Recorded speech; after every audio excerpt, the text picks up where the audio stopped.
hoping that it means that Tony is gonna not hug me when I retire, and I won't have to go through the awful, awkward, cringe experience of being embraced at a post-event press conference by Tony Khan. If he was to come out and say, "I'm not going to do that to you, Sting. I'm not going to put you through that," that would be the greatest gift. That would be the greatest gift. If I was Sting, that's the one thing I'm really worrying about. I'm worrying about Revolution, post-event press conference, and that awkwardly long embrace that you know is going to be coming. So, yeah, it would be a landmark if he'd come out and say, "I'm not going to do that." But joking aside, I don't know what it is. And it could be interesting to jump in and see what people's thoughts are. Hello, Kian. Hope you're well. Right, let's go into the graphic. Not the sharpest graphic. I don't know why. I think it's probably my end more than their end. But I tried to download it, and it's come out like flipping 420p or something in it. So excuse the slight blurriness to this, but you can still read it. You can still make it out. So the first match is going to be MJF taking on Juice Robinson. That is for the Dynamite Diamond ring. So looking forward to that. We got Bryan Danielson and Claudio taking on Orange Cassidy and Kazuchika Okada, right? Who, fun fact, is regarded as one of the best wrestlers of this generation. And this wasn't announced last week, or was it? I don't remember seeing this last week. So this is sort of sprung upon us from nowhere. The fact that we've got Okada on the show, and he's teaming with Orange Cassidy. We've got that's for the AEW Women's Page. So Young Bucks and Page. They're going to be taking on the Hardys and Brother Zay. So, Young Bucks, Hangman against Hardys, Brother Zay. That'll be okay. I mean, I'm not really crazy about that match. I'm not really crazy about the Jericho sit-down interview. I don't mind everything else, to be honest. Even the Jericho sit-down interview, I think will be fine. But yeah, I'm really interested to know what people think the gift for Sting is. And I suppose who's going to win the Dynamite Diamond ring. So I can't really ask people what they think the gift's going to be and do that as a poll. So instead what I'll do is I'll ask the question, who wins the Dynamite Diamond ring? Who wins the Dynamite Diamond ring? So is it going to be MJF or is it going to be Juice Robinson? Let's fire that into Let's fire that into the chat. And that's the card. So yeah, to be honest, not a bad looking lineup, really. Not a bad looking lineup at all. There is some stuff there that I think could genuinely be quite fun. Nothing on Tony Storm, though, which, you know, that should be illegal now. It should be that every Dynamite has Tony Storm on it. The other news today, of course, just stepping away from AEW momentarily, there's gonna be a bash in Berlin. And we're not talking 1945, thank you very much. We are talking 2024. And it's going to be a first major premium live event in Germany. Off to Germany? Yeah. I put on Twitter, I was like, I can't wait for the "This ist fantastic" chants instead of "This is awesome." This ist fantastic. This ist fantastic. Let's go. We're going to get some German equivalent chants. I wonder what German is. Fight forever in German. Fighten for Ischke. Fighting for Ischke. We're going to have to learn German so we know what people are saying. It's going to be amazing. So I'm super excited for that show. The one thing I'll say is I hope that it's going to have a different flavor, probably like a sausage flavor. But hopefully it's going to have a different flavor to like the other show. I don't want to feel like I'm just in an arena in America. You know, like how every arena in America feels the same, which it probably doesn't, but WWE make it feel the same. Well, I hope if we're going to go over to Germany, and we are, I hope they're going to make that feel like we're in Germany. I hope it's going to feel different. I hope it's going to have a bit of German, I would say German flair, but they're not really known for their flair. They're more known for their, like, no nonsense approach there. No nonsense, no frills approach. Everything's going to be stripped back and basic. There's going to be no entrance way, right? None of that. It's just going to be a curtain, and we're going to walk through the curtain because that's good enough. It gets the job done. No nonsense, no frills. Just, this is all we need. It works. We're going to strip it all right back. German efficiency. That's what we're going to go for. German efficiency. So, yeah, no, I'm joking aside, I'm really excited. I think it's brilliant. And there's rumors that we could be going to Paris for Backlash next year. Fightful hours ago reported that at the moment it is written in WWE's notebook that Paris is where we could be going. So we are globe-trotting next year. We're going to go to France. We're going to go to Germany. We're off to Australia. Pretty sure they'll come over to the UK again.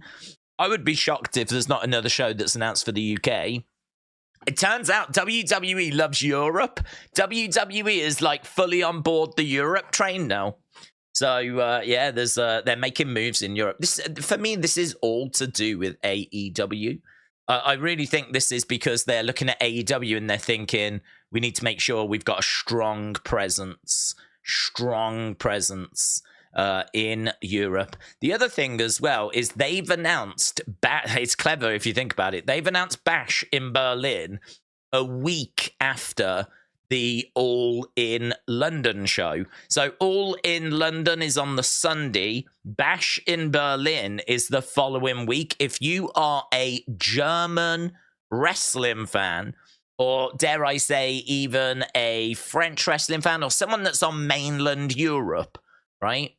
Are you going to go to All in Wembley, where you may have been last year, right? Are you going to go back to the UK and go back to there? Or are you going to wait a week and go to WWE's first German, I think maybe even mainland Europe pay-per-view? Like, are you going to wait just an extra week and go to that? Because a lot of people won't have enough money to do both. And I think WWE know that. And I think that's part of the reason as to why we're on our way to Germany, and part of the reason as to why it's so close to All in London. So, you know. But guys, there isn't a war. Oh, there's not a war that's going on. It's just a coincidence that these two events are like not even a week apart. Come on, guys. Come on. It's just a coincidence that All in London's on Sunday, and then the following Saturday is the first time WWE are doing a show in Germany, a premium live event. It's just, what are the chances? What are the chances? It's amazing. So yeah, I think there's a big reason as to why we're doing that, and I think there's a big reason as to why it's at that time. And WWE making some moves, man. Making moves. And obviously we've gone to Australia to kind of strengthen our position in Australia. And I don't know why, I don't know quite why we're off to Paris. I'd need to see what that date is, to be honest. I'd need to have a look and see, because that hasn't been announced yet. So until that's announced and it is confirmed, I'm not too sure on that one, but certainly getting strong vibes from the German show that it's a little bit of a, you could go to All In, but how about you come to our show instead, eh? It's only a week later. Seeb said, would you be down to see Revolution Sting challenge MJF for the title? If he loses, MJF being the one to retire Sting, then he goes out on top. No. Well, the reason why I wouldn't do that is because he's already said that's his last match. So, like, I don't think anyone's gonna be booking Sting to win a title and then retire. Because, like, what are you left with? You're left with the title being forfeited, and then you have to do like a tournament and all this kind of stuff. And you've kind of sacrificed. So what you've done is you've said MJF is not good enough to beat Sting, but I don't have Sting anymore to present to you because he's now retired. So now what we're going to have to do is a tournament to try and find whoever the best is that's not Sting. Like, that's a bit messy for me. So I would not have him anywhere near the title for his last match. What you could have done is not have announced his retirement, and Sting could have said, look, I really want to get one more world title before I call it a day. I really want my hands on one more world title. Like, I'm not here to just make up the numbers. I've given support to the next generation. I'm here whenever they need me, but I've got to just think about myself because time is very much running out. I want one more world title run. I want that AEW World Championship. I want that on my list of accomplishments. I don't want to retire having said that I never achieved that. So I'm calling out the champ. I want my shot, right? And he calls out the champ. We do a bit of a build. The champ's like, I just don't think you're good enough anymore. I don't want to be harsh. You're a legend, but I just don't think you're good enough. And then Sting says something like, well, I'll tell you what, I'll put my career on the line. Title versus career. I either win the title and I'll continue and I'll be champ, or I'll lose and I will walk away. And had you have done that, then I'd be like, yeah, cool. Definitely down for that, because there is a chance that he could win. And then if he does win, he's going to stick around. If he loses, then he retires. So that would have been a way to have got to it. And I would have been perfectly fine with that. But now that I know that's his last match and that's it, and like, you know, then I wouldn't have him near the title. And I've said before, I'm a big believer in people losing their last match. I'm a big believer in that. And I would have Sting lose his last match. I think people only have the utmost praise for Ric Flair at WrestleMania 24. And people call it like the perfect way for him to go out and, Sean, I'm sorry, I love you, bang, old Yeller, put down. He lost that match. But people like regard it as the greatest retirement ever because it was so incredibly well done. I am a believer in, like, you give him back to the business, passing that torch on. So I wouldn't have him winning his last match. I certainly wouldn't have him winning a title. I would actually have him losing his last match and putting someone over. But make that story good. Make it good. Don't just make it Sting versus Darby Allin and that's it. Like, you know, Darby's like, I want to know if I can beat you and blah, blah, blah. And that's it, right? And then he beats him and that's it. Like, really put some thought into it and make it juicy and make it dramatic and really make it mean something. Like, you want that drama at the end with the crowd on the edge of their seats. And so, you know, you need to really build up a good story. I mean, the story for Ric Flair, of course, was that wasn't actually marketed as his farewell because he was allowed to stay for as long as he was winning. But we got to WrestleMania. He just scraped back past some other people. And then we got to WrestleMania and everyone sort of knew. I mean, if you're a wrestling fan, you know, don't you? He ain't going to get past Shawn. Not at WrestleMania. And if he's going to retire, this is where it's going to happen. He ain't going to win here and then lose on Raw, right? So you didn't need to be the smartest of wrestling fans to put 2 and 2 together and figure out that this is where it was going to end. But they never outright said that this is where it's going to end. It was always, you know, when he lost, that was it. So, but everyone knew. Everyone knew. So, yeah, it was fantastic. It was brilliant. And it would be great if we could get something even half as good as that for Sting. Even half as good. But now that we've announced that that's definitely where he's calling it quits, like, it does take some options off the table, I think. It does take some options away. That's not necessarily a bad thing. It just means that, you know, we've only got a few certain things that we can do now and some things that we can't. Do you think The Undertaker... Hello, Thomas. Do you think The Undertaker will go to AEW? And your thought on Randy returning at Survivor Series or Crown Jewel? I don't think Undertaker will go to AEW. I don't think there's any need for him to go there. His in-ring career is done. If he did want to return, WWE would, you know, accommodate that. He is under a Legends contract anyway with WWE, so he's not free. He's not available because he's under contract with WWE. It's just not a contract where you can wrestle. It's a Legends deal. It means that if they need you for certain appearances, meet and greets, or like we need you for NXT, like they can call you in. If they need you for WrestleMania access or whatever it might be, they can get access to you. They're paying you money. You're there if they need you. But it's not like a wrestler's contract. But what it does do is it prevents him wrestling anywhere else. So he can't go to AEW. Only when this Legends deal expires. I think they're rolling 12 months. Undertaker's, I'd imagine, is probably much longer than that. Undertaker, I would have no doubt they've probably locked him down to a 5-year Legends deal, and then they'll have a look at it again from there and renegotiate whatever. So, no, I don't see him going to AEW. In regards to Randy coming back, I think Randy is... Well, he's at the Performance Center. The last report I saw was that they were targeting Survivor Series, so I don't think Crown Jewel, but I suppose he could come back at Crown Jewel and then wrestle at Survivor Series, but I haven't seen that in any report, so, and I don't think they'd fly him all the way over to Saudi just for that. I think Survivor Series is what I would look at, yeah. Survivor Series is what I would look at.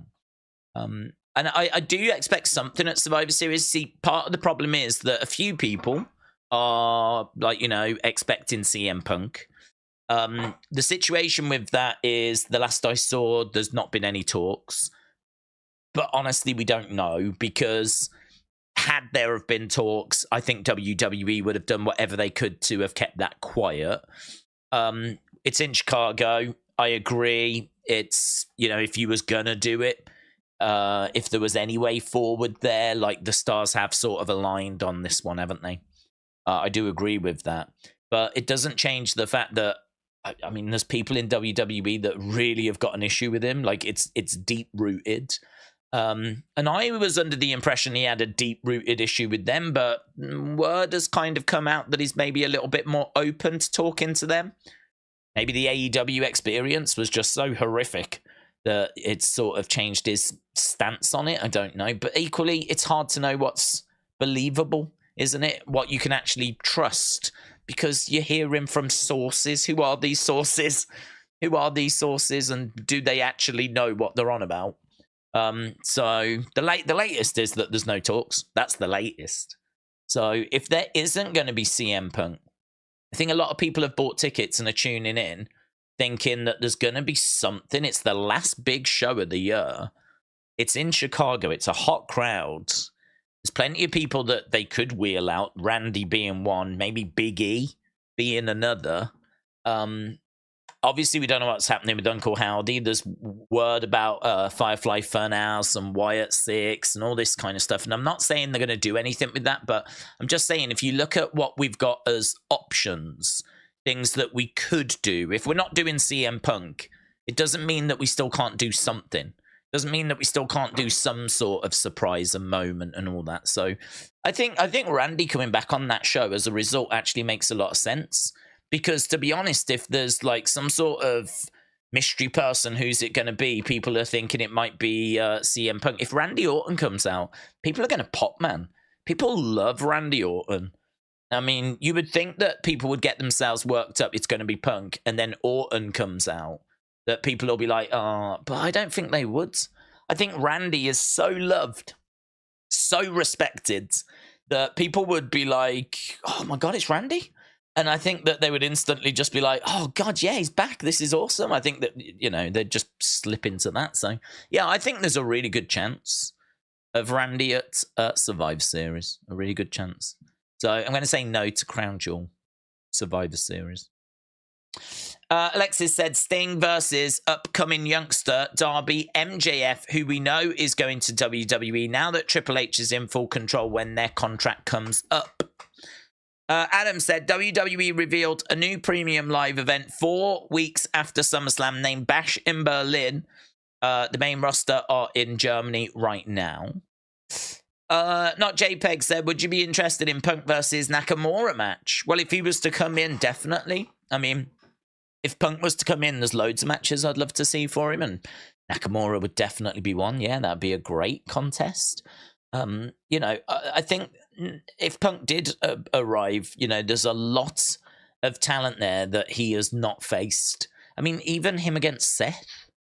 I mean, when he left in early 2014, it was around the Rumble, because it was WrestleMania 30 that he was meant to face Triple H, and he was like, nah, I ain't doing that. And so he went. So he has not been in WWE since 2014. When he was last in WWE, the Shield was still together. Think about that. The Shield was still together. So that means that CM Punk against Seth, CM Punk against Roman Reigns, CM Punk against Kevin Owens, CM Punk against Sami Zayn, CM Punk against Nakamura, CM Punk against... Well, I mean, you could do Ray. No one would be down on CM Punk against Ray. But, I mean, like, CM Punk against... Could you imagine Grayson Waller? Who, I gotta tell you, Grayson Waller is really stepping up in the sense of he's got a great look. He can wrestle. He can talk. I got asked ages ago, like, if you used to have a wrestling... I think it was Wrestle with Andy, actually, who, shout out to you.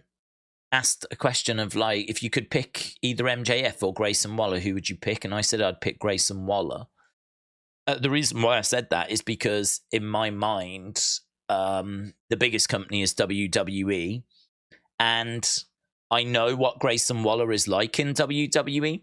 I've seen him in WWE and I've seen him down in NXT. And I know that he works in that environment.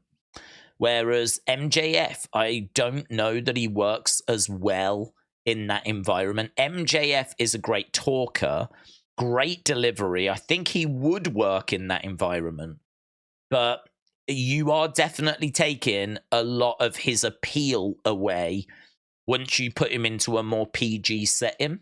Once you put him into a PG setting and kind of take away some of the stuff that he's been doing, like in AEW, then, you know, like him having to tone it down a bit more, if you will, control it a bit more. I don't know quite how that will work from a promo point of view. I think it will work. I've got every confidence. I mean, his delivery, he's so good that you could hear him like just talking about a phone book and it would be compelling. It would be interesting. So I've got no doubt that it would work. But Grayson Waller, I know what I'm getting. And I know that it works. So if I was to go with one, I would go with Grayson. But the jury is very much out. I'd like to see MJF in WWE so I can compare like for like. But Grayson is doing such good work. This stuff with the Swifties or whatever they're called. He's been killing it on social media. He's been so good. Did you see him on the bump earlier today as well? I mean, the way he's talking, the way he's going in on them is like, you know... they're like a load of twos that are trying to stick up for a 6. I surround myself with women that are like 9s. It's like, these people are so far below me. It's like, and he was just so good, so comfortable. It was all so smooth. He had his Taylor Swift shirt on as well. And you're looking at that and you're going, oh, mate, if you can just take that energy that you've got right there with the little digs that you're having at Taylor Swift and Taylor Swift fans, if you can just find a way of taking that and channeling it towards some of the baby faces that are actually on the roster, like, you know, start wearing shirts of them looking unflattering, start like saying that their missus is a, you know, saying to Carrion that Scarlett, like, you're with Scarlett, aren't you? You settled for a 6. To fair play, someone's got to. Like, do you know what I mean? Like, take that same energy, but stop firing it externally, move it internally, and yeah, we can cook, man. We could cook.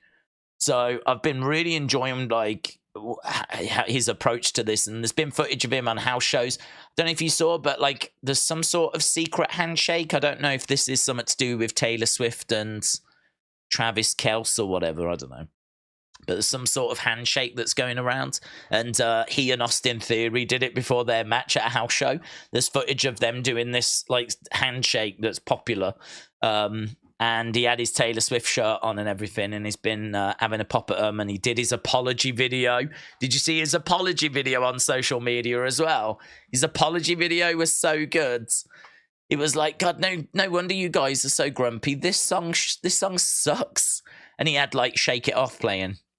Because he was like, listen, guys, if ever you feel like my insults are getting to you, just shake it off. Shake it off. And he pressed play and he played the song. And then he was laughing. He was like, no wonder you lot are so grumpy. This song sucks. And proper going in on him, man. And some of the responses have been juicy. Like, the Taylor Swift fans have been firing back. So that's been a real fun little thing to observe. Because we haven't really been seeing that out of Grayson, because to be honest, he's just been hosting the Grayson Waller effect, coming in with the odd line, but really, like, he hasn't been the focus, if you will. He's not, he's been kind of stirring the pot. He'll be there to, like, stir the pot amongst a couple of other people, but we haven't necessarily been seeing him, like, really engaging in his own feuds. I mean, right now he's in a tag team, isn't he? But I'm so excited for the future for him. I look at him, right, and I see a young Shawn Michaels, and I'm sure I'm not alone in that. I'm sure a lot of people see a young Shawn Michaels because he can talk, he loves himself, he's arrogant, he's got the gift of the gab, like, he's got some little put-downs, he's a smarmy little heel. Like, honestly, you put Sensational Sherry with him and put him in a HBK outfit, and you've got Shawn Michaels straight out of the Rockers. So, yeah, I'm really excited to see what we're going to do with him next. I'm really excited about what we're doing with Grayson Waller. I just hope that we can take some lessons from what's happening at the moment. And as we said, move them internally rather than firing out externally. Kian said, what are your thoughts on NXT Halloween Havoc? Do you think Finn and Damian will lose the titles? I thought Halloween Havoc was very good. I thought the end was very shocking.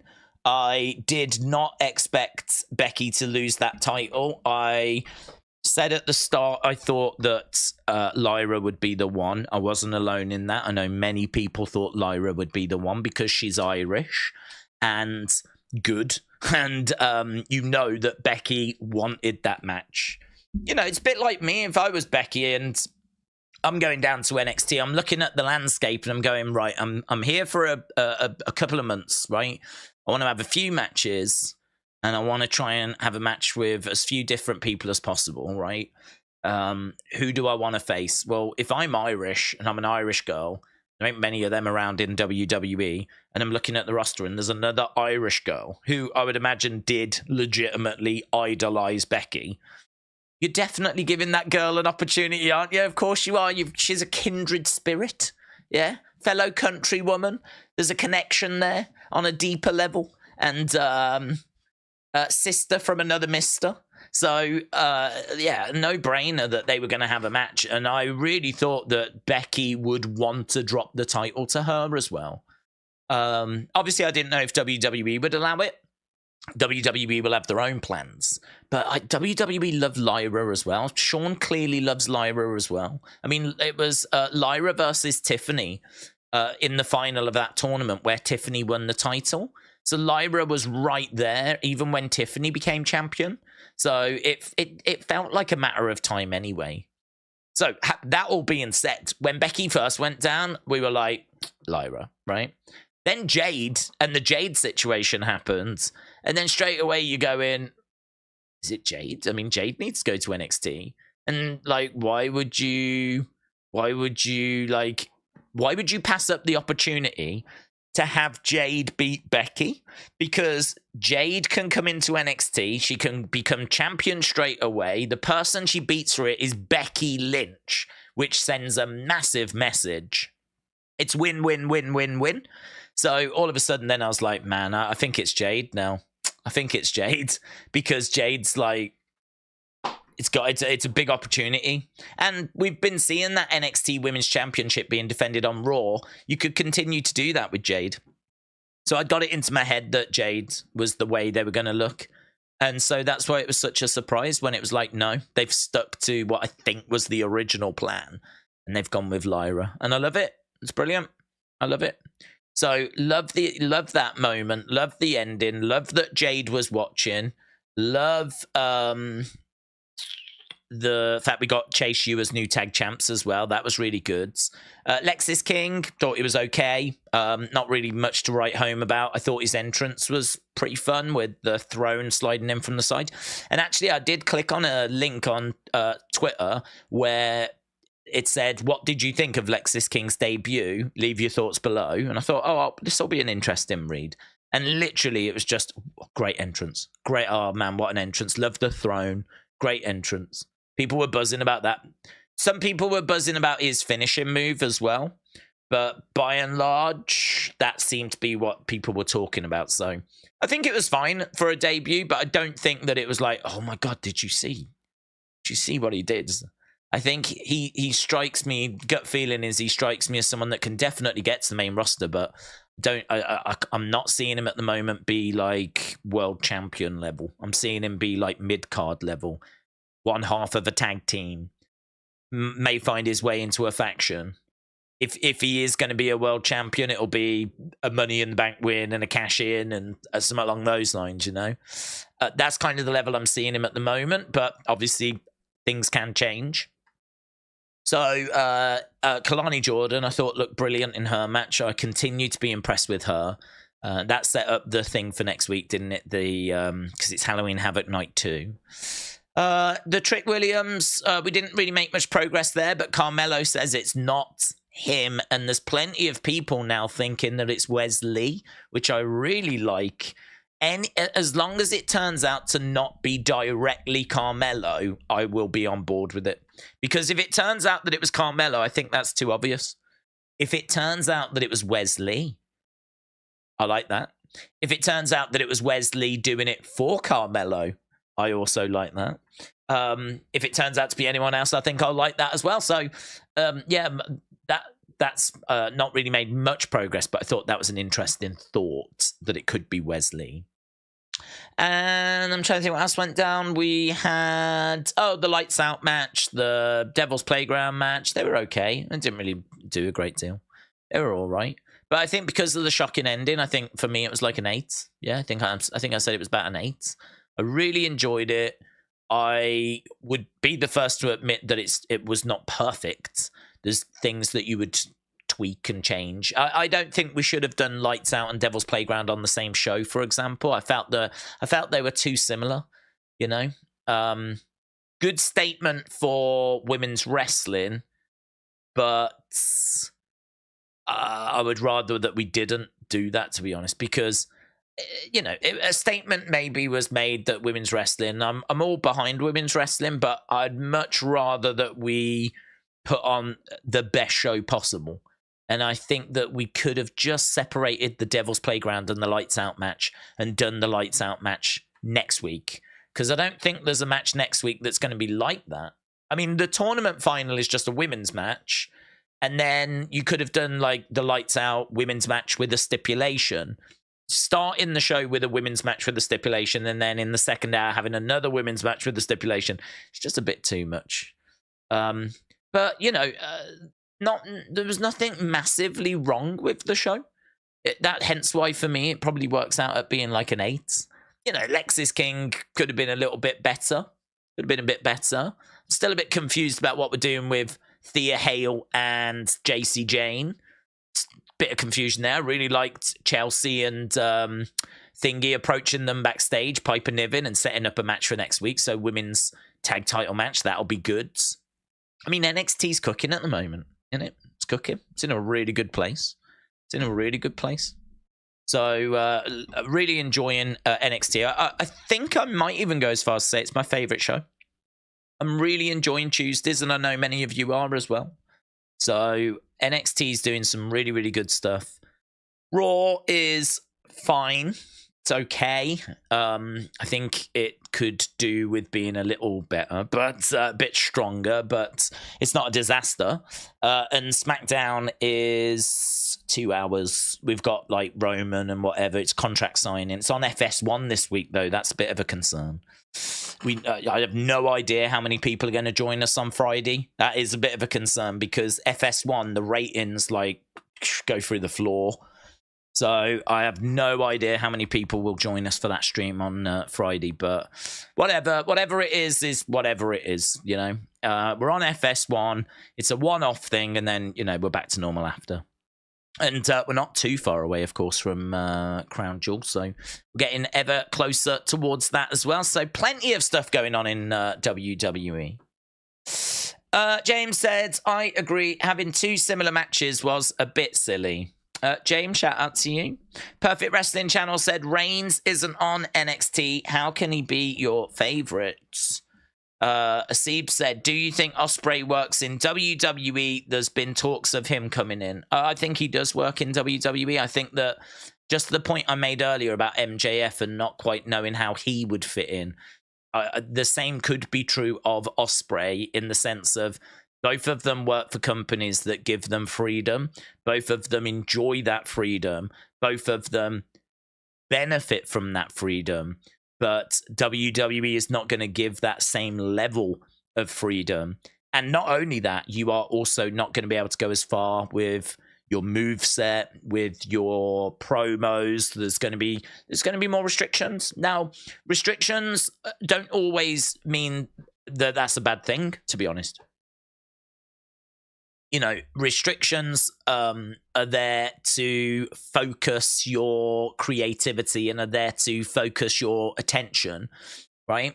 Sometimes, like, for example, in music, if you don't have any sort of restrictions, you can end up with jazz, where it's all over the show, and people enjoy that, and it's, you know, it's its own thing. But if you want to stick to like a 4/4 kind of timing, and you want to work with certain instruments, like, chances are you're going to come out with a certain sound, you know. So restrictions and parameters and guidelines and all of that sort of stuff, people can, like, you know, think like that, but to be honest, it really focuses the mind. You know, it really focuses on what you need to be drilling into and where you need to be focusing, so that you're not all over the show.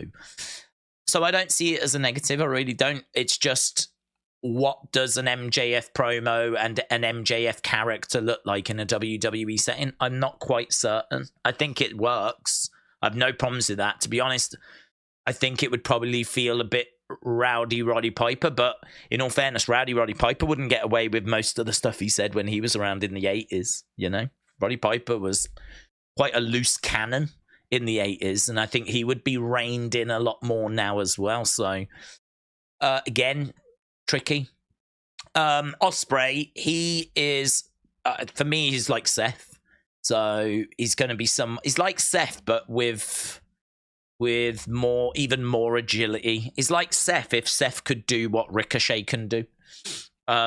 You know, Ospreay knows how to have a great match, how to bring the drama out in a match, but he is also someone that's got a move set that's so varied, so big, that's going to be limited.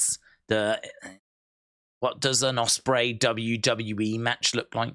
Because there's certain banned moves that you can't do, and he does most of them. So, like, it is going to be a bit of a change for him. But again, these restrictions, I don't see them as a bad thing. Rather than going, oh, he won't be able to do all of his moves. Well, no, yeah, he won't.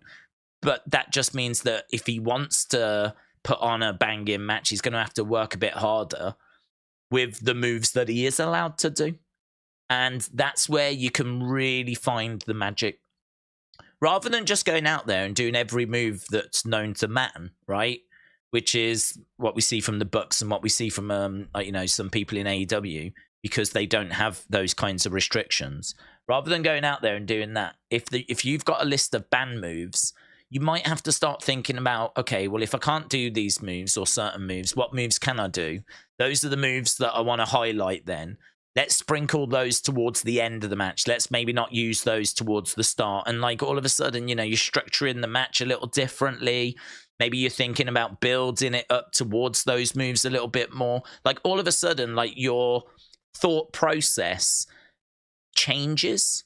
Like, the way you're actually structuring the match and putting the match together, it changes. Rather than just being able to go out there and do what you want, when you want, however you want. Now, all of a sudden, you're working with certain parameters, and you've got to really think about it. And that's where you can find some real golds. That's where you can find some real magic when you're really working within those confines, you know? So I would love to see what Ospreay could come up with. I mean, some people scoff at wrestling being an art, but I think it is. I think it is an art form.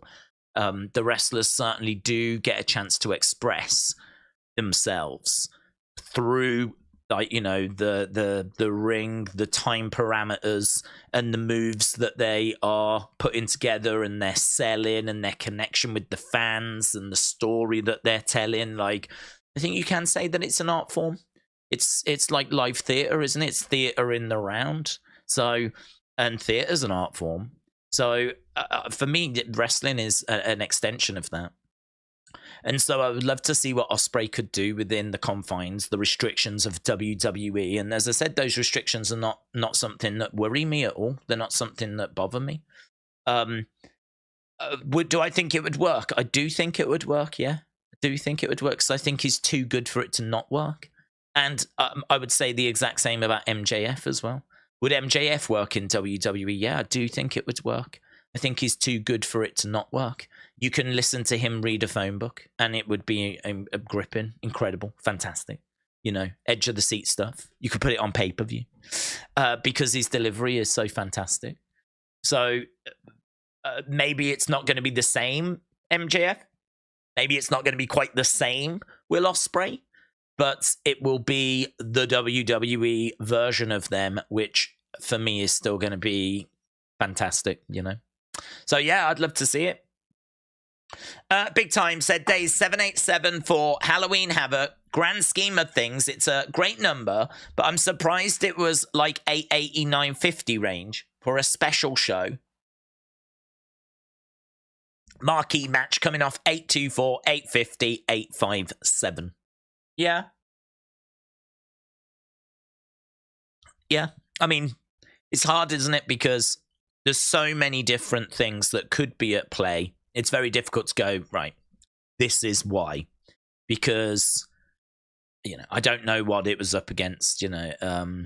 If it's up against some sport, you know, it's one thing to be up against, for example, if they were up against the Premier League, and people go, yeah, well, they were down because they were up against the English Premier League, so they were down, right? Well, it's a bit different if the game is Crystal Palace versus Fulham compared to Manchester United versus Liverpool.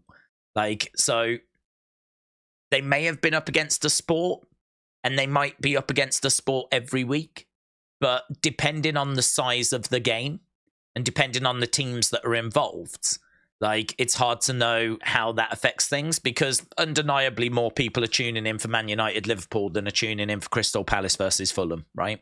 And I'd imagine the same is for the equivalent in the NFL and Major League Baseball. You know, you got your big teams, you got your smaller teams.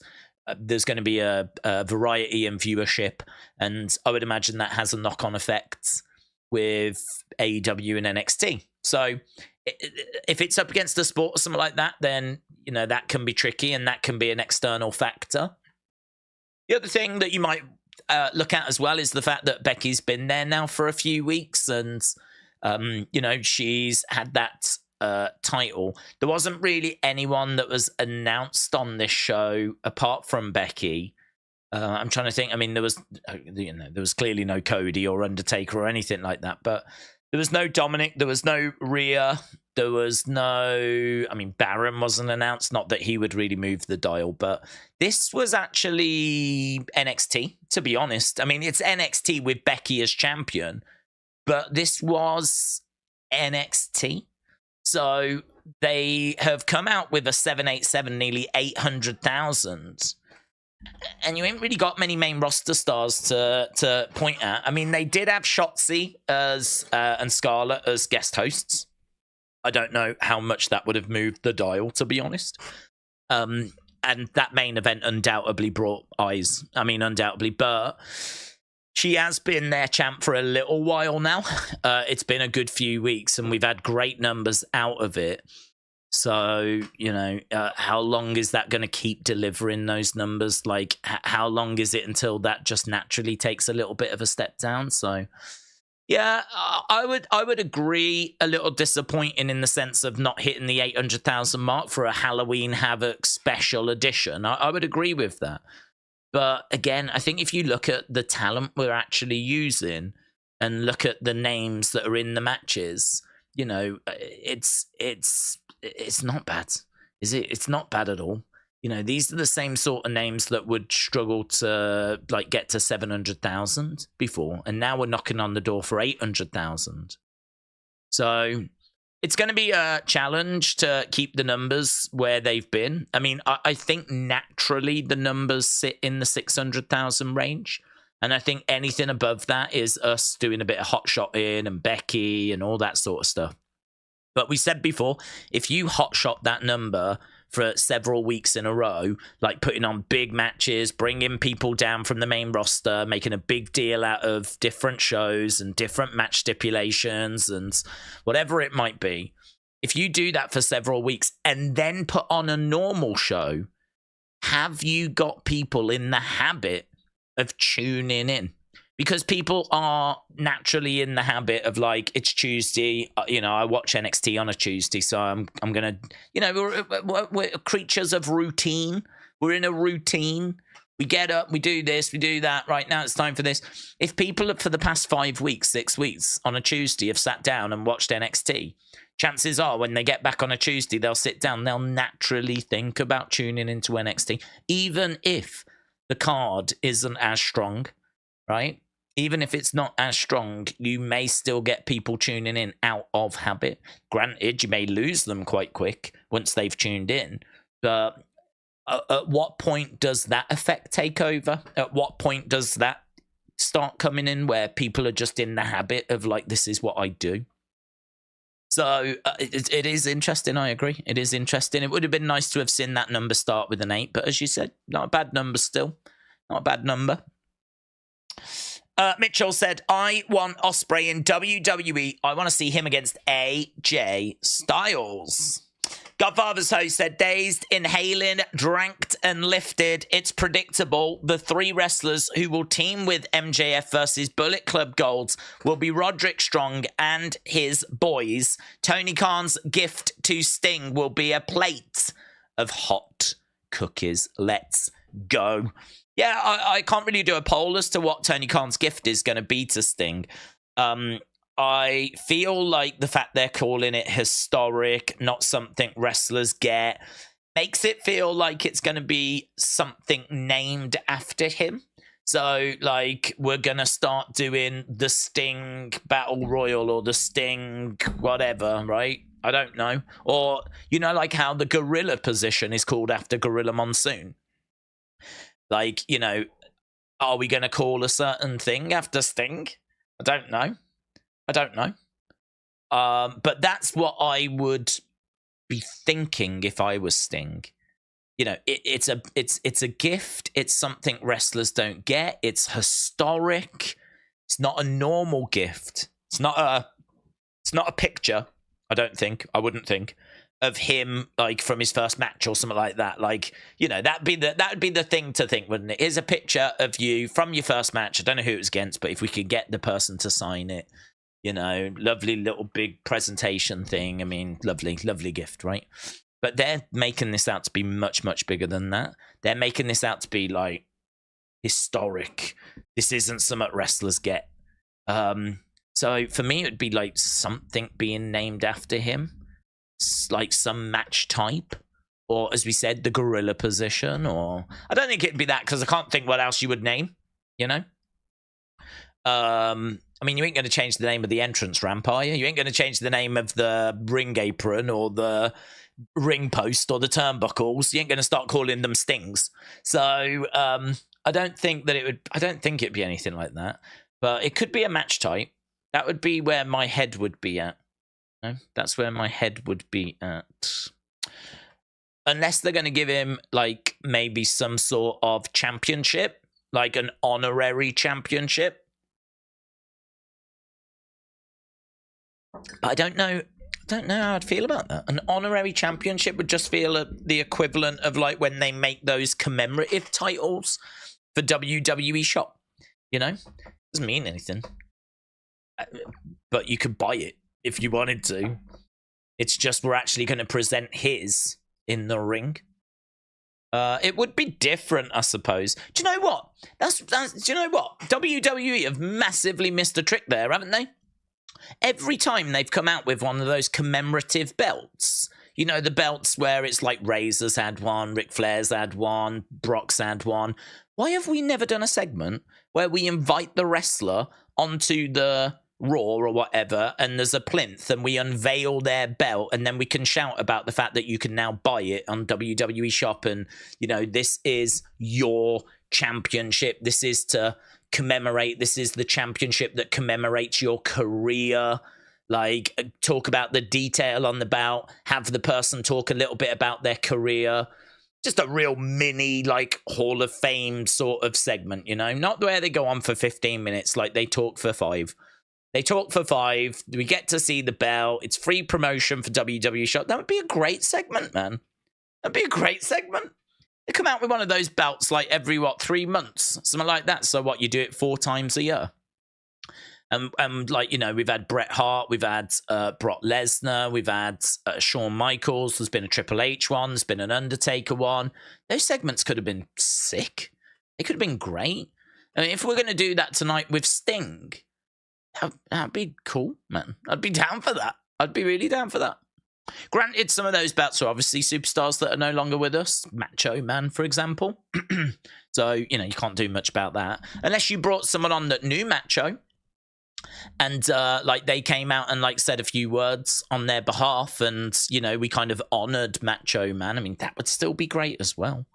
You know, that would still be awesome. So we definitely should have done that. Mitchell said the gift is going to be red face paint return of the Wolfpack, baby. NWO Wolfpack music plays. Yeah, do you reckon, like, Sting will be in the ring, Tony will be talking, and he'll jump out and he'll be like, surprise! And he's in, like, Sting Wolfpack gear. This is your prize! I've dressed up as Wolfpack Sting. Give me a hug! That could be it, couldn't it? Oh. That could be it. Adam said WWE did a social media video of Chase U posing with their belts for a photo shoot. Andre Chase even looked a bit intrigued and confused at one point by JC throwing up the Chase U hand sign. I am confused by it. I like it because I don't know where we're going with it. And so, and I thought Thea was going to cost them. I mean, she was standing on the outside with the towel, and backstage she was like, don't worry, I won't throw the towel in on you like you did with me. Like, she's still really sassy about that. And so it felt like she was going to cost them. And JC is a horrible heel who is masquerading as a nice person at the moment. The fact they're around... The fact that they're not really in Chase U. I mean, I know they did go to like a class on a episode a little while back, but yeah, I don't know. I'd love to get some clarity on that. Because we can't do a match, can we? So where's it leading? We can't do Duke Hudson and Andre Chase versus JC and Thea. So where's it leading? What are we building towards? Don't know. Unless they're going to turn on Chase U, and then we're going to be introduced to 2 new Chase U members, female members. You know, maybe it's going to be a great way to use some of those breakout women. Maybe a couple of the breakout women are going to join Chase U. And then we're going to like go from there with some new female members. And then we get JC and Thea against 2 new. I don't know. Yeah, it's a tricky one to know where it's going. 7 Scorp said Sting should have had a loser retires match with Ridge. Could have been a better way to retire. Yeah, yeah. I mean, what I would say is, I suppose by announcing it, what it does is it means that you are sort of encouraging ticket sales, right? Which need a bit of help at the moment. The reason why is because, to be honest, if they come to the UK and they do a little house show in the UK, if they were to do a little house show in the UK on a Sunday, and Sting was there, I would 100% go. 100% go. Because I now know he's retiring next year. And I know that I'm not going to have another opportunity to see him. Now, something like the Wembley show, that's on a Sunday, but it's so big, we're going to do the stream. We'll do the stream next year for the Wembley show. So I ain't going to that, and I didn't go to it last time. So, and Sting won't be there anyway because he will have already retired. So, you know, this is why I think they've done it, because they can, if they're in your area, they can sort of get you to think, I need to go along, so I won't get a chance to see Sting again. And it's good. I mean, it's good booking. It's good. It's good marketing. Like, you've got something there that people have sort of took a bit for granted. Because we have, you know, I mean, it's Sting. Sting's a flipping legend, right? It's been competing since the 80s, and you know, for me, he was Mr. WCW. Him coming into WWF is one of my all-time favorite moments. Love that moment with him coming in, and it's something I always wanted to see. One of my dream matches was him against Undertaker. We never got it. Love to have seen that. And so, like, the fact that he's just sort of been there, not really doing a great deal, just kind of kicking around in the background and whatever, means that we have sort of took him for granted. Well, now, like, you can't. If you want to see him, one of the best to ever do it, then you've got till February. So I agree that they've took some options off the table by announcing his retirement. But what it does mean is that they can maybe encourage some ticket sales, because if they come to your area, you might just think, I won't get another chance to see Sting unless I go now. Thoughts on Thea and JC winning the titles? It would get more women busy, and Sean could use that to build them up. I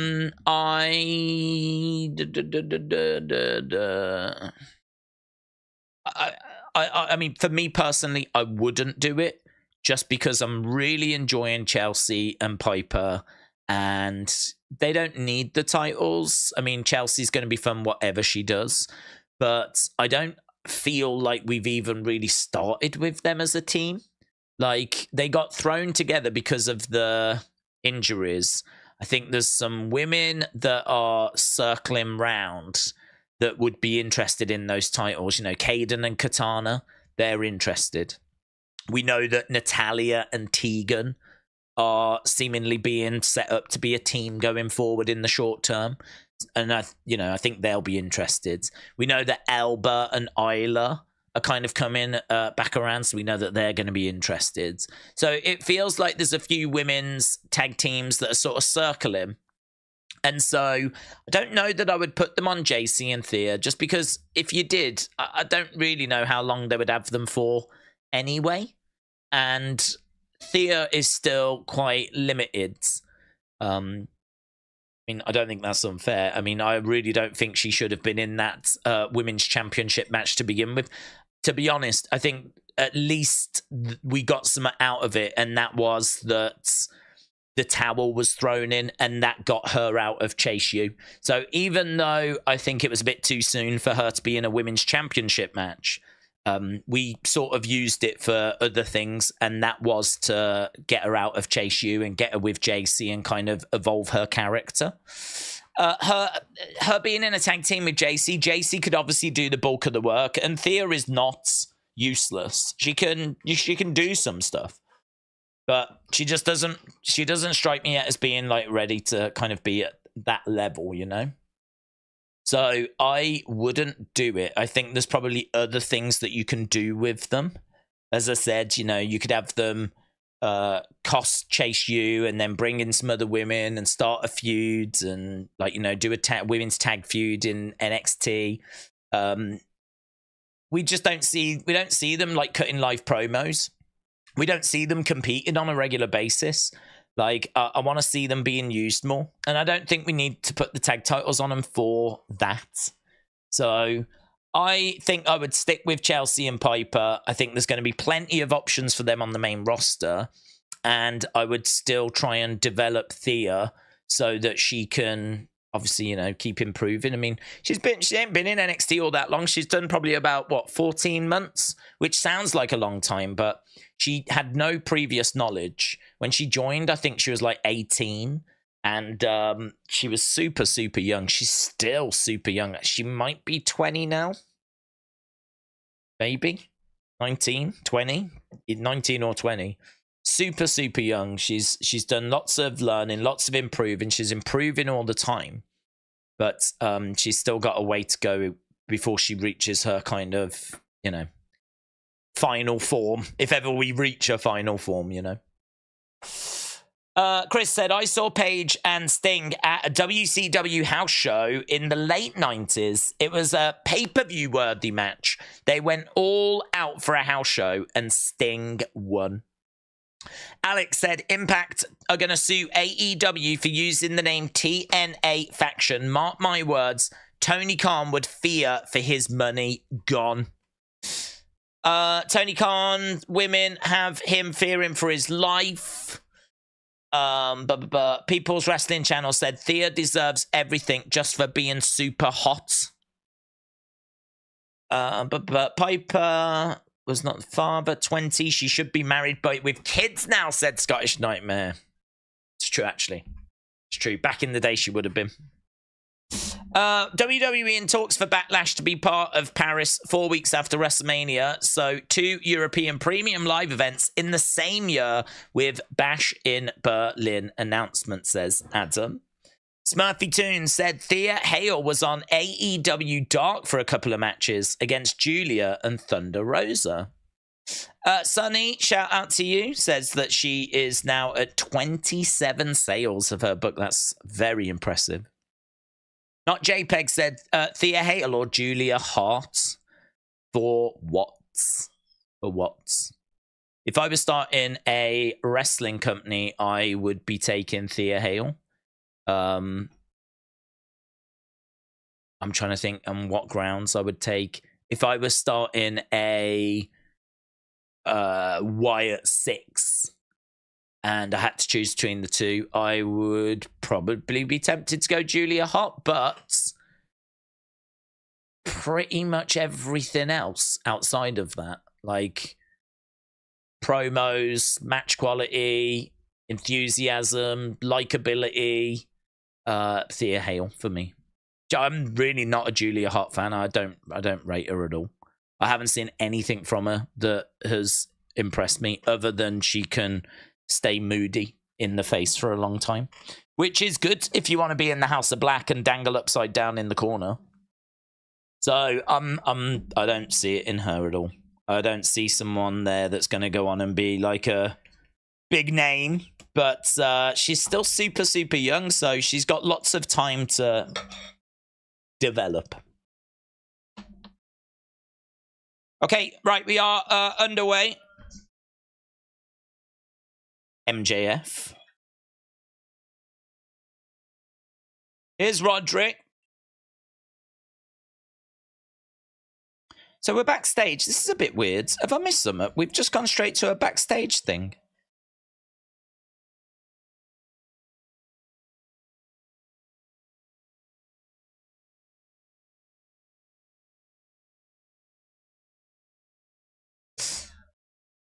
You're obviously the guy that lives behind the devil's mask, but let's pretend you're not.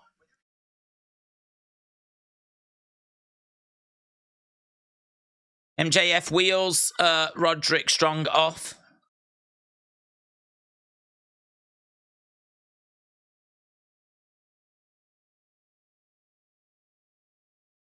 Okay, MJF addressing Juice. I got a message for you tonight.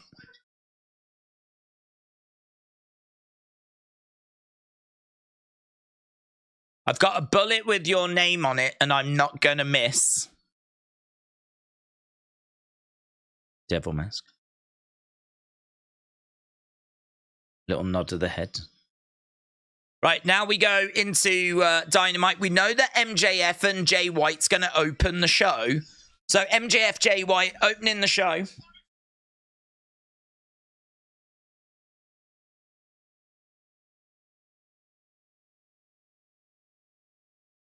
Dynamite Diamond Ring match.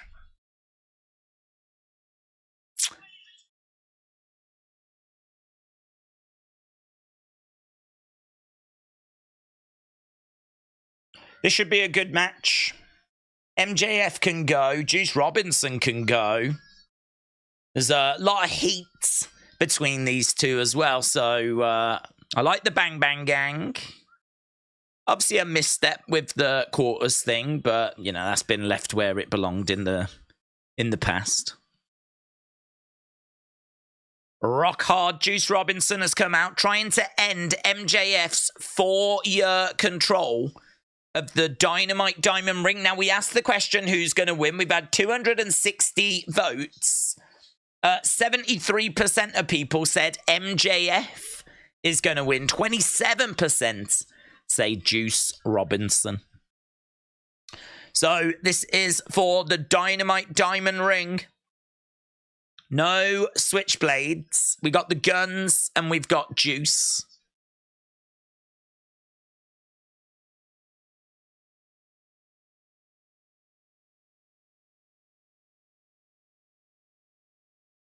Is MJF.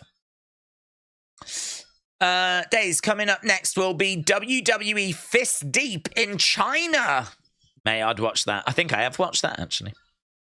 AR1 said now AEW is doing the devil bit like White Rabbits. MJF getting into the ring. His 2023 record is 8 wins, 1 loss. Double leg takedown by MJF, who is told to back away. He charges over. Kicks coming in there to Juice. So MJF stomping away on Juice. Juice trying to get back up to his feet. Again, kicks coming in by MJF. Juice is going down.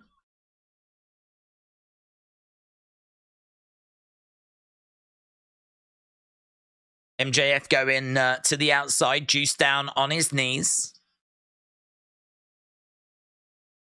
Juice gets hurled into the railing. Again, over the other side, into the railing.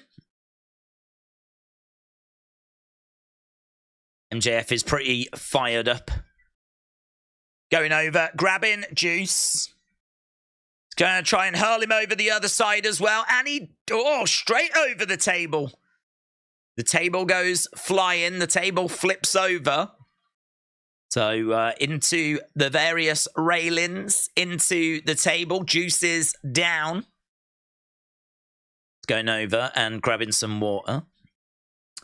30 years ago, Vader lost the WCW World Championship to Sting, says Adam. Is it wrong that I like MJF more than Grayson Waller? No, absolutely not. MJF has been very, very well presented. And, well, he's a great talent as well. I mean, you know, his delivery is absolutely fantastic. Grayson Waller, for me, just hasn't really got going yet. I mean, he's been in NXT. And now he's on the main roster. They've put him in with some big names. I mean, he's had some good moments, but we haven't really got going. Not like with MJF, where he's their main champion, you know?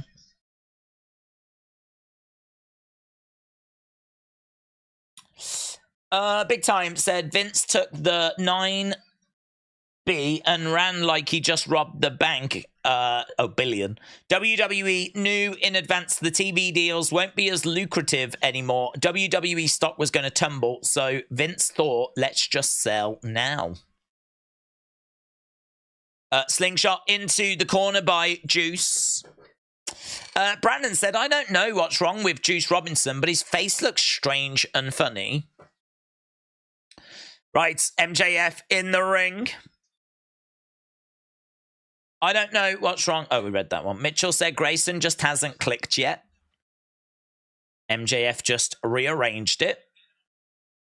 A full arena makes a difference, says Alexis. It is a very hot crowd. It's a very hot crowd. That is true. Shot there by MJF.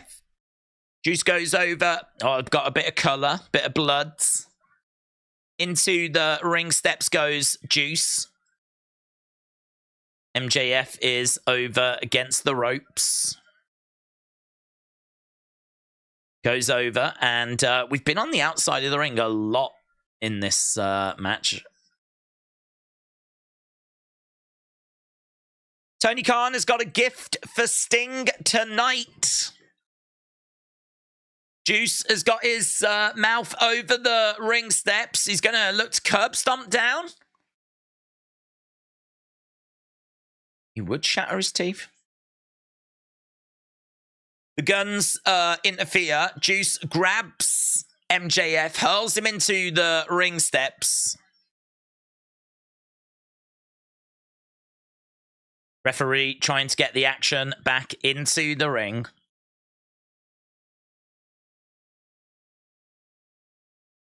We're on the edge of the ring at the moment, Juice and MJF. And MJF planted onto the edge of the ring, the hardest part of the ring. He gets back into the ring.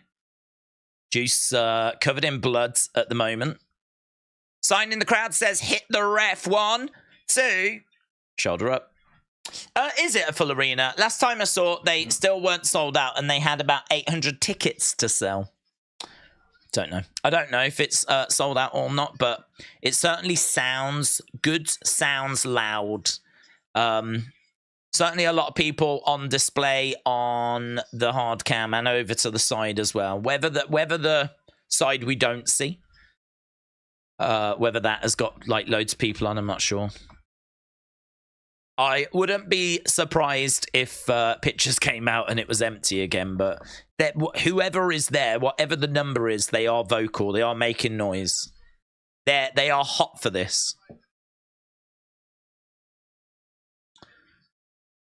Juice throwing up the guns. There's Jay. Switchblade.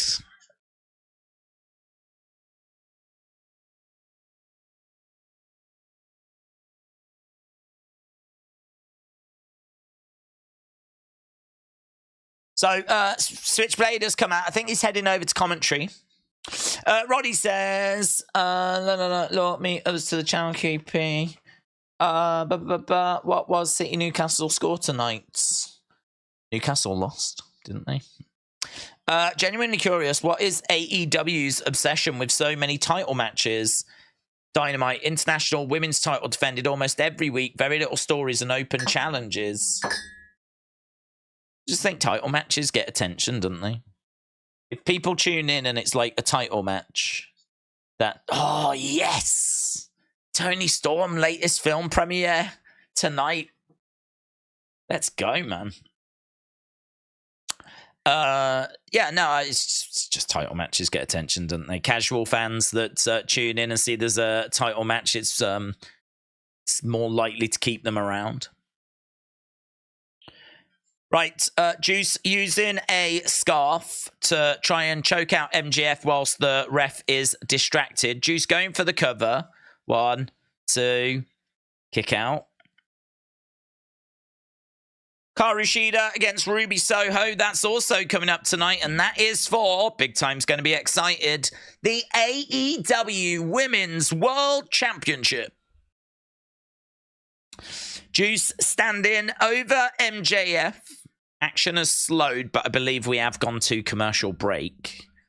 And he's got a headlock applied at the moment. Mr. Tar Heel fan said the ref needs to take control of the match and eject Bullet Club Gold. Shake my head. You need to read Endeavor News on a non-wrestling news site. They're twisting it around about WWE, said Crispy Crisp. It's nothing to do with TKO. Endeavor remaining assets potentially going private, says Crispy Crisp. Sent on by Juice. Big guy, so-called fans being about attendance, just enjoy the show. Not JPEG said Tony Storm and Taya Valkyrie. Could they work together? No, because they work for... Wow, who does Taya work for? She signed with AEW. Oh, I don't know. Is she signed with AEW? I was going to say they work for different companies, but actually...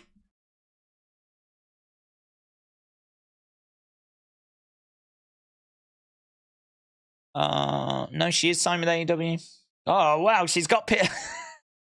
she's actually got pictures of her dressed as the Hamburglar. That's actually quite good. I'll show you this image. So I just had a look to see if she was signed. I know she was in AEW, but I didn't know if that was like a permanent contract or if it was like a short kind of term thing. Because I haven't seen her in forever. I haven't seen her in it forever. I don't know the last time I saw her in AEW. But there, look at that. It looks like she's doing that. I wonder how much all them burgers cost her, actually. I love burgers. That's what she's saying. There we go. Maybe she could work with Tony Storm. One could be Ronald, and the other could be the Hamburglar. Right. I think we are back underway. MJF going over, grabbing Juice, smashing Juice into the corner. 7, 8, 9, 10.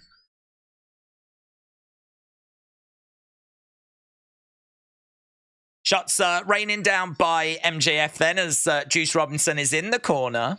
Sign in the crowd says, love that, Danhausen. Now we've got MJF biting away at Juice. Mitchell said, did you see the Sean Rossap report about WWE admitting that they pipe in noise for Dom and turn the mic down? Did you talk about that? No, I didn't talk about that. I don't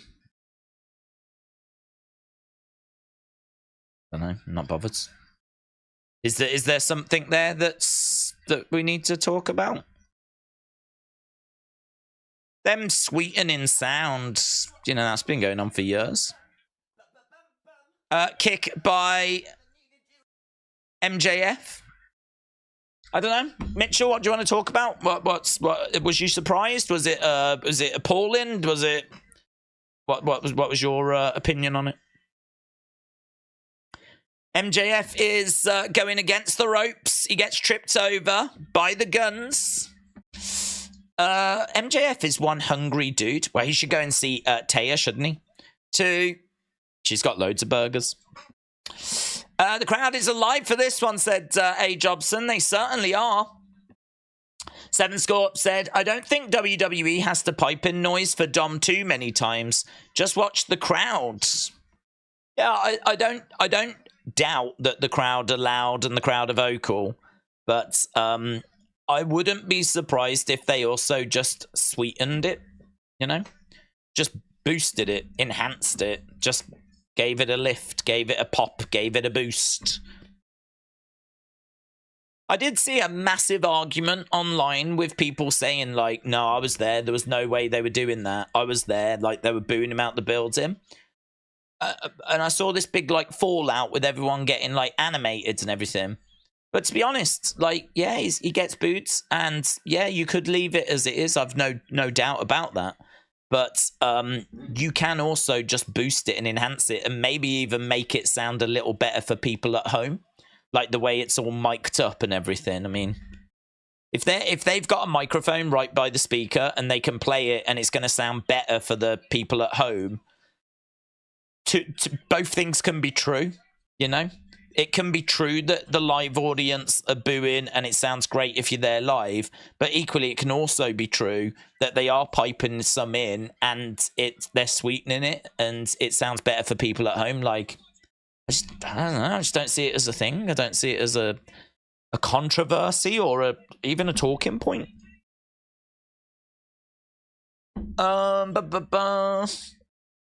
MJF is showing off, says Mitchell. Travis said, I don't believe a word that Sean Rossap says. Seven Scoop said, turn mics up and add mics around the arena. Well, I don't know how they mic it up, to be honest. Don't know how they mic it up. I mean, they obviously have got like certain ways of doing the production. But my point is that if they are piping it in for that reason, to sweeten it and have it sound better for people at home, it's no great controversy.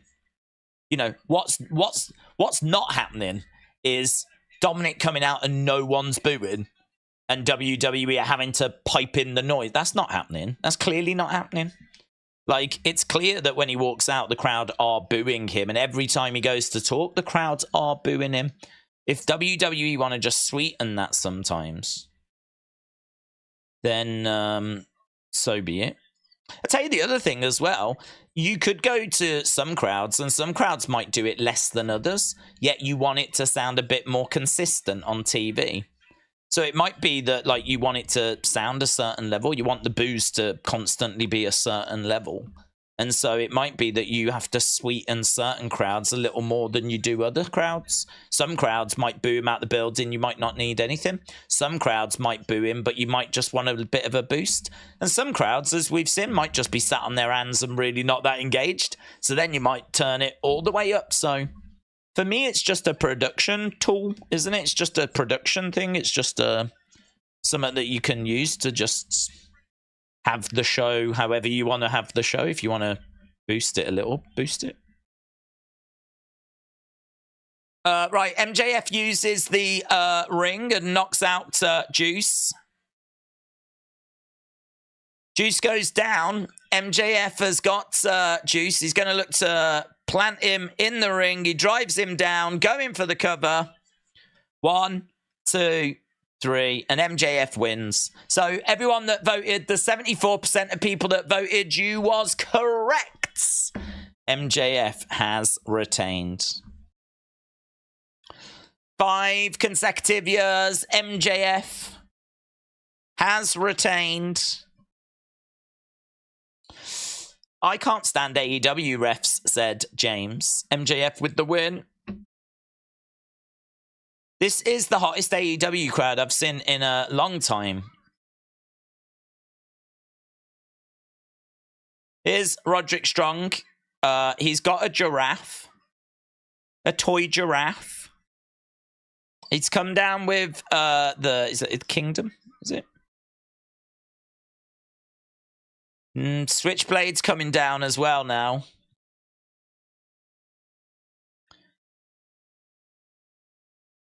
Switchblade's in the ring. He's got the Triple B belt there, helping to get MJF back up to his feet.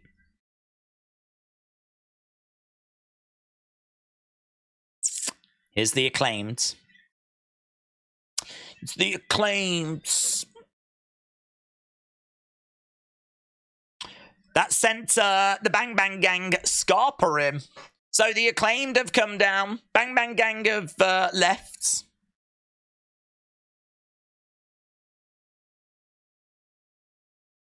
Everyone loves the Acclaimed. That's quite clever. The way they've written Acclaimed is like Acclaim, the video game company. I like that.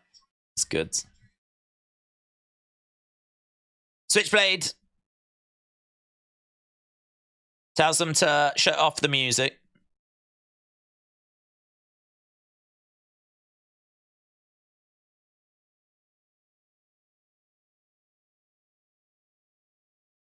Forget about Kenny. Forget about Samoa Joe. Forget about Wardlow.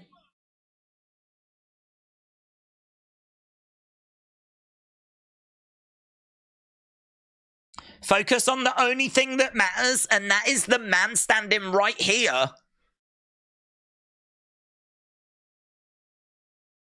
You will never get your grubby hands on the belt again.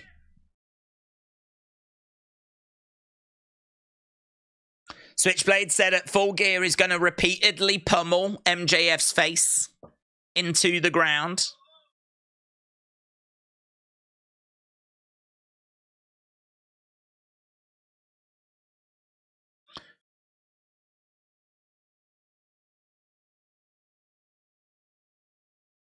So the Guns want the tag titles.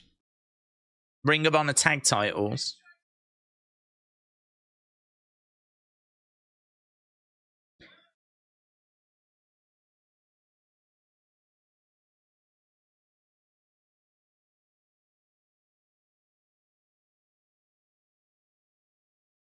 So they said it doesn't matter if it's MJF or the Devil that shows up. There's 2 Guns here, one for each of them. So the Guns want the tag belts, and Switchblade said he's going to pummel MJF. MJF has heard enough. You listen to me, goods. You got him. Full Gear, you got him.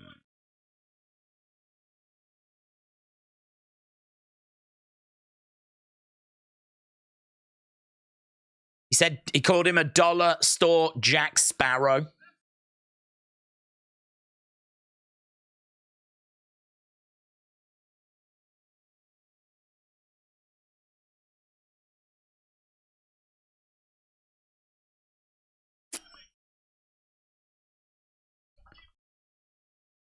So next week, it's going to be an 8-man tag, and MJF says that when he wins, he wants his belt back.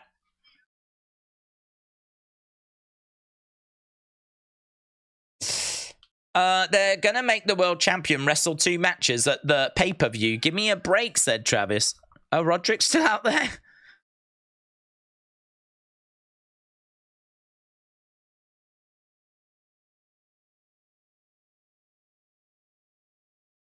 You're obviously going to pick us, says Roderick.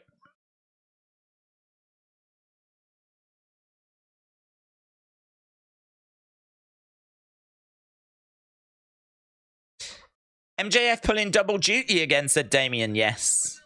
I've got a feeling he's going to lose the belt to Bullet Club Gold, said A. Jobson. Okay, well, he's not going with Roderick Strong. That's what we've learned. So the Acclaim said, so you're going to pick us, right? And that's popular with the crowds. The Simp Strongs, said Erase Your Mind. This segment is dragging, says A. Jobson.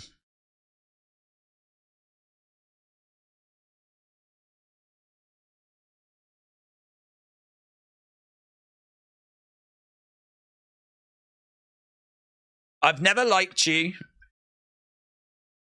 If you think I'll tag with you, you've got another thing coming. So MJF is turning Max Caster down. Crowd boo. So much going on in the segment, isn't there? There's so much going on.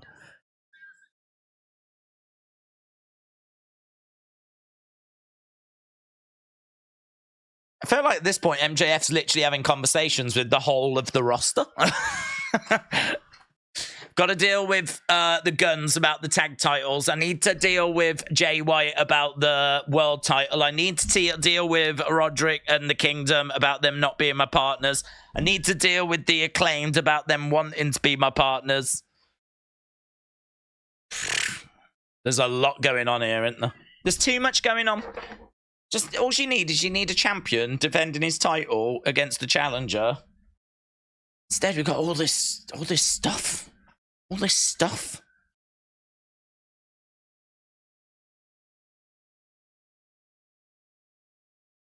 Right, Max wanted to scissor. Billy is upset for some reason. MJF walks up the entrance ramp. And 26 minutes into the show, we are done. Someone's coming out now. Kenny's coming out. He's going to have a conversation with him. Have a word with him. Pretty sure he's going to pick up the phone and have a word with us in a second. He spoke to everyone else. MJF and Kenny are face-to-face on the entrance ramp right now. I think he is going to have a word with him. Hey, Max. He seems to have a lot going on, yeah. He has. He's a busy boy. You've got some I want. Charisma.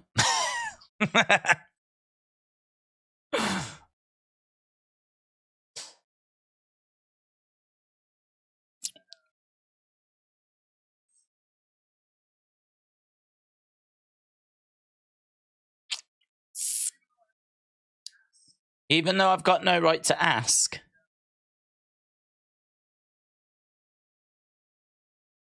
What does he want to match up Full Gear? What the hell's going on?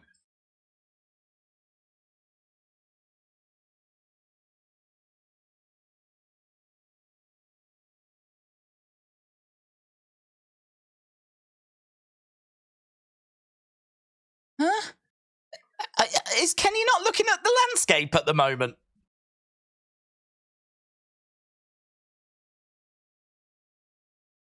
Kenny said he wants the belt.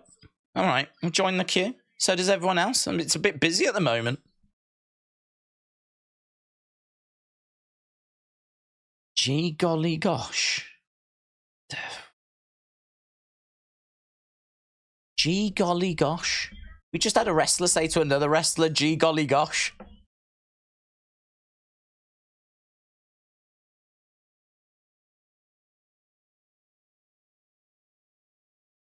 Right, so this Saturday, apparently. Here we go.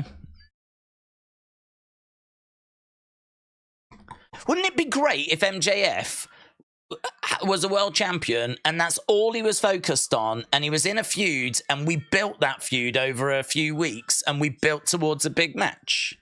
That'd be good, wouldn't it? Rather than him having to have conversations with like everyone on the flipping roster and then someone comes out and challenges him and now that match is on Saturday.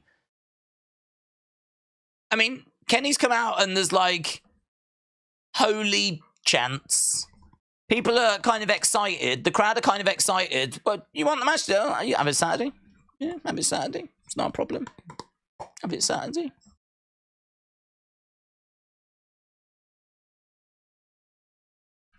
Way too much going on. Way too much. I checked out of that segment about 15 minutes ago. Lance said, the difference in snowmen and snow women, snowballs. Lance, shout out to you. Right, we are at our first commercial break. Half an hour into the show, a quarter of the show gone. So much there that's going on. So much that's going on. I'm excited for Tony Storm, though. That was a good announcement. Tony Storm. That wasn't on the official poster. I looked at the poster high and low. Hang on, that's not the poster. I wish that was the poster. I wish that was the poster. Yeah, I looked high and low. No Tony Storm. But apparently she does have a little film premiere for us. Now, we were talking about something last time it was on, and I missed it last time. There'll be no talking this time. I don't care what happens, right? They better not play it straight after Sting gets his flipping present, right? Because in my mind, Sting's present is going to be a talking point, and it may even warrant a separate video. I don't know yet. I don't know until we know what it is. But imagine if it's going to be like a major deal, like a major new championship, and it's like named after him, and it's got like imagery of him on or whatever it might be. And then they do the flipping Tony thing straight after that. It would suck. Because we'll be talking about that, won't we? And we won't be able to watch her thing. Tell you what, if they do that, they're doing her dirty, man. They're doing her dirty. Stop putting her on after big moments. They are using her, though, thinking about it. They're using her as, like, the new Sammy Guevara, you know, where he used to have the slides. And he'd have the placards, very Bob Dylan, Subterranean Homesick Blues. They're using her that way now. So she's doing like a silent movie, and it will have the text on screen in between the scenes, like silent movies used to have before talkies came along. And so they're using her that way now, and it's good. It's really good. It's such a clever idea. But please don't put it on after something big has happened, because I really want to watch it and focus on it. And maybe even LOL. Maybe there'll be some LOLs. Days, answer the phone. It's MJF. He must be asking if he can have a match against you on your channel. Rampage, you know. It seems like we're just trying to fill up every show with MJF, yeah? So he's going to be on Collision against Kenny Omega. He's obviously defending the Ring of Honor tag titles. He's defending the main title as well. So I reckon we could probably squeeze some in for Rampage on Friday. Right, we're going back. We're going back. Black screen. We are back from commercial break. There's like 15 people that are trying to fight MJF. Okay. Wardlow. I wasn't on vacation. I was just going into a dark place.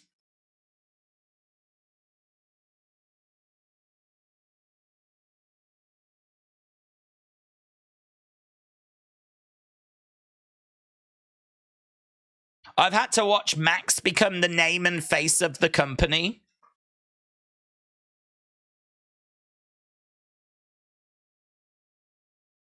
I had to watch the man that I beat main event, the biggest show.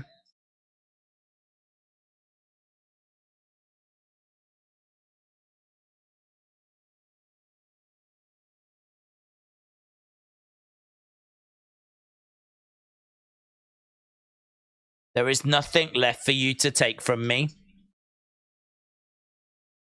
I'm here to take everything from you. Another one? I wish he'd have come out. Imagine after MJF had spoke to Kenny, he finishes that.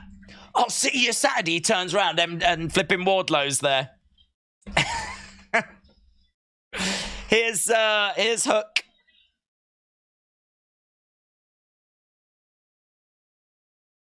Right, we're moving on to our next match. This is going to be Hook and... I forget, who is it? Hook and RVD taking on Silver and Alex Reynolds. Rob Van Dam. One of a kind. One of a kind.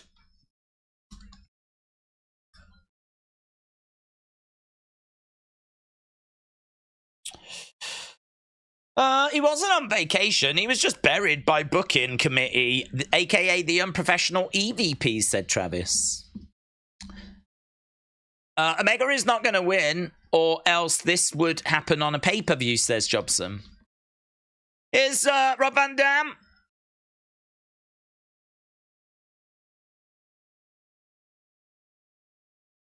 It is a bona fide legend, man.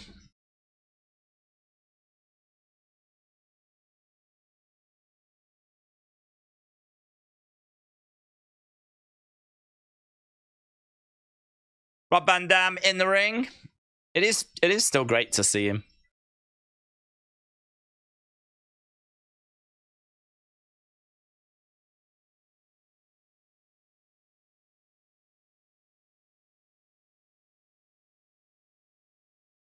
Taz said this match has been promoted for the past several days by AEW and I still can't wrap my head around it.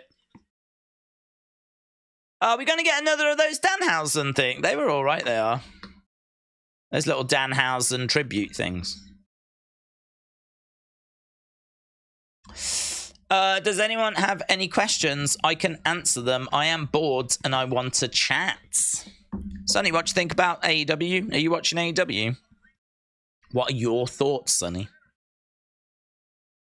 James said, Rob Van Dam has confirmed he's been dropped from Mania 40 because of the AEW appearances. Really? That's a shame. That's a shame. RVD chants. Undercover manager said, I believe Tony played EWR in young years, which explains his style of booking as the only way to get good ratings in that game is to consistently do title matches and surprises and things like that. I wonder why the Dark Order, unless Alex is the one training Hook. I wonder why the Dark Order. Evolution Order are pretty much dead, aren't they now? Is this all that's left of the Dark Order now? Silver goes into the corner. Rob Van Dam comes over and slings Silver over across the ring.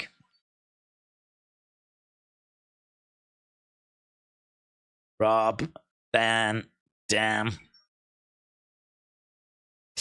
I like the little meatball on the Dark Order, says Oration Mind. William said, I want to talk about AEW. Ask me a question. I want to talk about wrestling.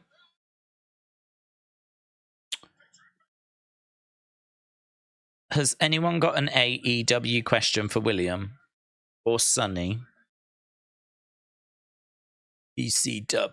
EC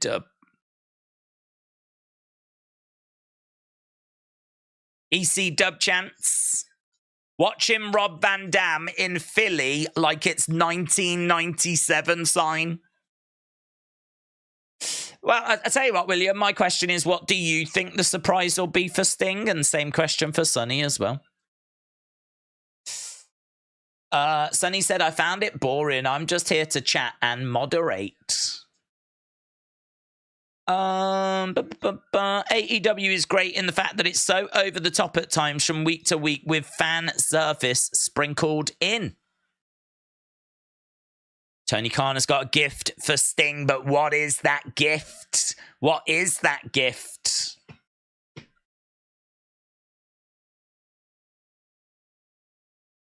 Young Bucks and Hangman taking on the Hardys and Brother Zay. That is for the Ring of Honor World Six-Man Tag Team titles. Kairi Shido against Ruby Soho for the AEW Women's World title.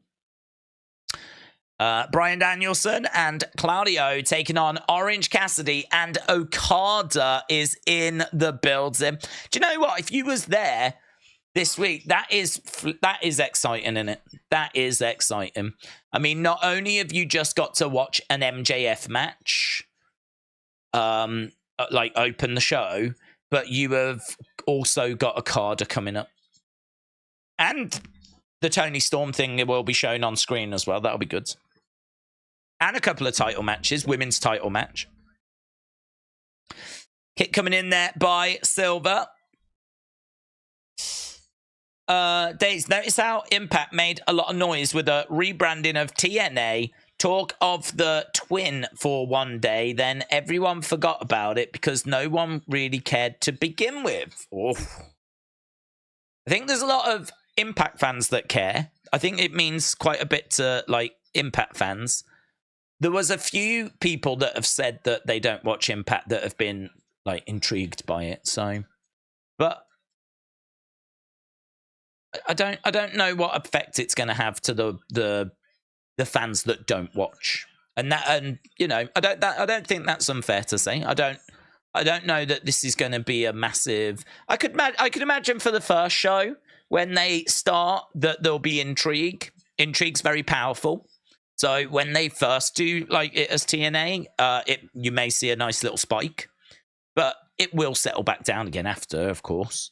Where it settles to, probably going to be in line with where it is now, I would imagine, unless they're moving like networks or doing some changing of the roster or, you know what I mean, like changing stuff. But they have said they're not going to bring the six-sided ring back, haven't they? Which, is anyone clamoring for that? I don't know. I don't know. I've always heard that it was hard, that ring. Apparently the beams underneath to keep it, like, you know, standing. Like, it's got a lot more metal work underneath it than a normal ring does. So that is a lot harder and more taxing on the body. It was not popular amongst the wrestlers, the six-sided ring. Although, I think it was AJ Styles that I heard say that he liked it. Not because of taking bumps on it, because that was horrific. But it was a point of difference. He was like, we've got this and no one else has got this. And we're throwing away something that makes us unique. And so he liked it for that reason. I do remember seeing an interview with him saying that. Kick coming in by Reynolds. AEW Tix.com, Dynamite Rampage. Arlington, Texas. Ring of Honor Final Battle in Garland, Texas. Collision, Garland, Texas as well. December 16th. I don't remember them promoting tickets this way before on screen. With this big banner at the bottom. I mean, it's wise, isn't it? Use the show to advertise where you're going to be.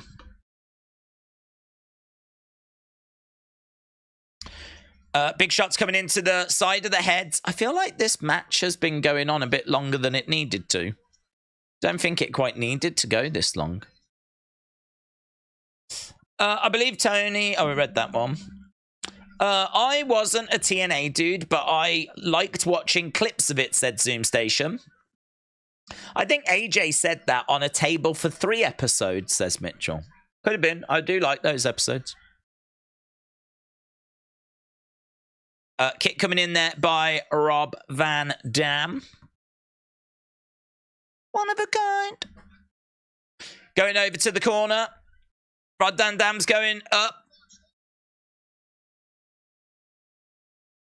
People, yeah! Frog splash, frog splash, frog splash. It was all right. Oh, Silver went for a knee to the side of the head, but he gets caught by Hook. And he taps. Tappity tap. There we go. So Hook and Rob Van Dam, RVD, pick up the victory.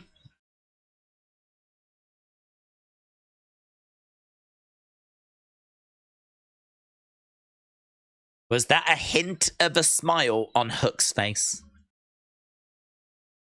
Taz said he's always been a big fan of Rob.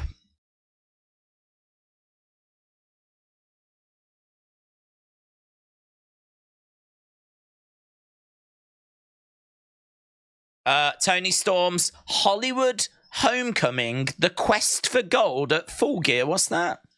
What's that? Hollywood Homecoming, the quest for gold.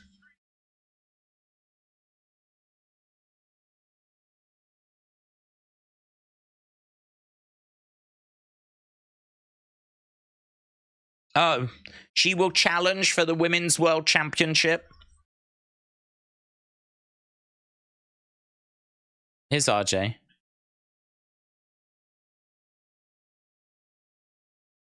Okay, here's Tony. See the picture. Let's go. Hold that, Butler. Oh, I'm grateful that we're doing it now. So she's backstage. Pull it together, pull it together, pull it together. So she's doing these with RJ City. RJ City's in 15 minutes to curtain, Miss Storm. What? And he's repeated it through a megaphone. She looks glum. Sad. Miss Storm, what's wrong?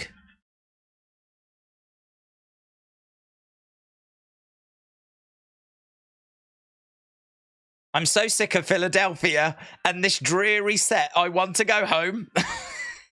Do you know what? I do like the fact she says something. You don't know what she says. And you have to then, like, what? You have to wait a second until you hear what she said. You will, November 18th, for your biggest picture yet, your Hollywood Homecoming. I must get ready. Where is this butler? He's been right behind you the whole time, and he has, in all fairness. That is an evil butler, isn't it? You'd expect it... Good evening, madam. You'd expect it to be like an old man. He looks like he's about to, like, mess someone up. What's your name? Knuckles. Luther? Great. I'll call you Luther. What's your name? Luther. Great. I'll call you Luther. refreshing. She's been past a Clementine. Tut tut, Luther. Let's get ready to go home. The end. Do you know what? I really enjoy those. They are different. They not insult him. She's a movie star that's trying to present herself as a film star. This is the best way that she can express herself. So rather than her being backstage doing a promo where she's going to be like, you know, I don't like being here, I want to go home, and then like them talking about, well, you're going to have a title opportunity soon, like focus on that, blah blah blah. Rather than her doing that anything, she's presenting that information in this format, which is more in line with her character. It provides something a little bit different on the show. There's some good humor in there as well. I like the bit where she was like, "What's your name?" "My name's Luther. I'll call you Luther." It's just some lovely little touches on there. And that may have been picture-in-picture as well. I'm not sure. If it was picture-in-picture, then it's not even got in the way of the show. She's doing some great work, man. She's doing some different work. She's thinking, you know, it's great to see someone thinking outside the box, but not in a way that's offensive or anything that can, like, rile you up or frustrate you or annoy you or anything like that. Like, she's just doing stuff creative that fits in with her character. I love it. I love it. Right, it's Sting. Right, we're going from that to this, and there's gonna be a present. What if Tony Khan's gonna strip? Da da da da da da da da da da da da da. Dun, dun, dun, dun, boom, boom, dun, boom, boom. If Tony's going to do that, I might buy tickets. Sting said, "There's so much history for me in this town." Thank you. Thank you, Sting. Thank you. It's been a great run.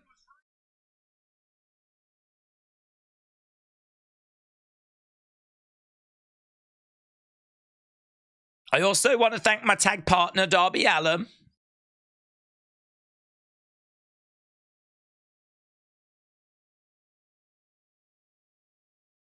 I couldn't have come this far without Darby Allin by my side.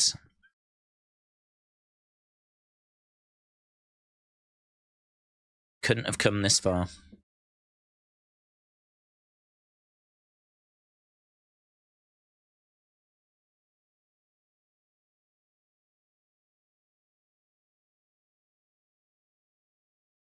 Darby's the man.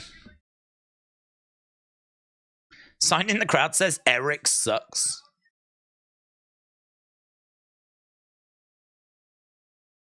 Tony Khan.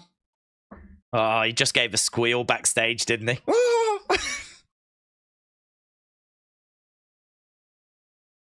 I want to thank you for making that phone call and giving me a chance to come back.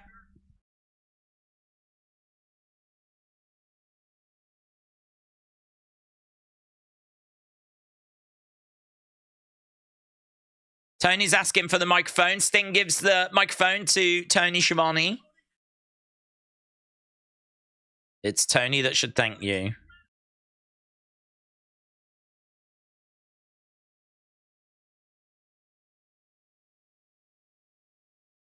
Hey, you know when he hangs it up in AEW, do you reckon he'll go back to WWE? Like, even if it's not going to be wrestling, like, could we just have him in WWE doing some stuff? That would be good, wouldn't it? That'd be good. It was 35 years ago on TBS. Sting.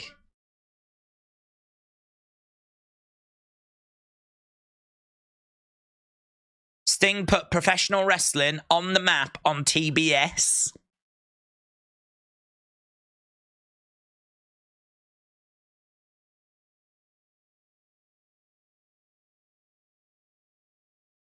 Special gifts. Thank you, Sting. Thank you, Sting. Thank you, Sting.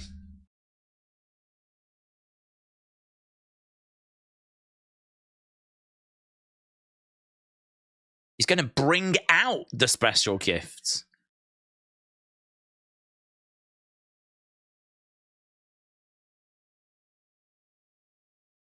Flair's music.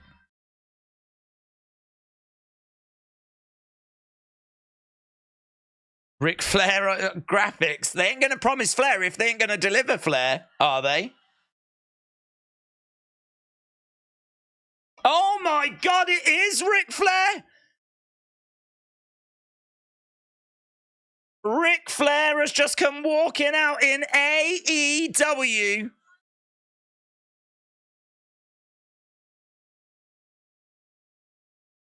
Jeez. Ric Flair has made his way down to the ring.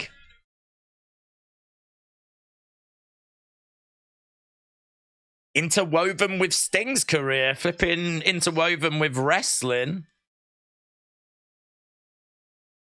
If you're having GOAT conversations, you're talking about Ric Flair. The Nature Boy. Wow. Didn't expect that. I didn't expect that. That's actually really cool. That's really cool. The thing with Ric Flair is that you see him in like WWE, and you know they've used him loads with Charlotte and everything. You can so easily take him for granted, so easily take him for granted. This is probably the last great territories champion. This is the guy that won the '92 Rumble, you know? This is the guy that retired at WrestleMania 24. Like, this is the guy that you will miss when he's gone.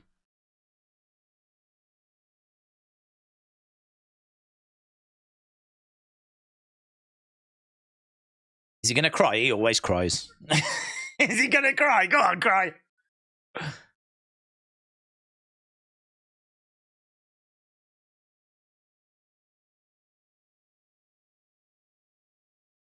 "35 years ago,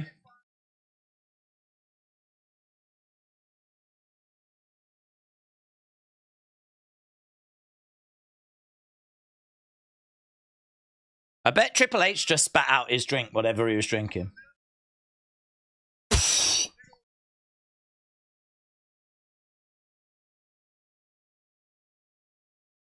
To go 55 minutes in a match is hard, be it 35 years ago or even tonight.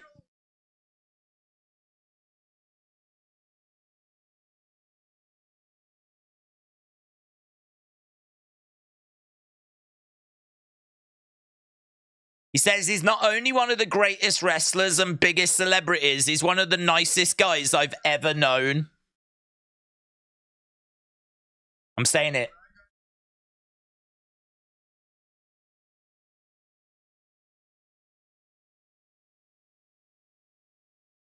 March. Time flies, brother. I want to ride it out with you.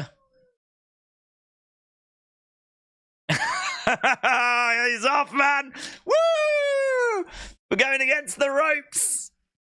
Get that jacket off. Start dropping elbows. Let's go. Let's go.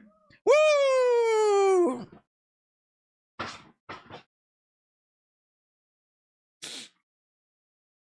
Yes.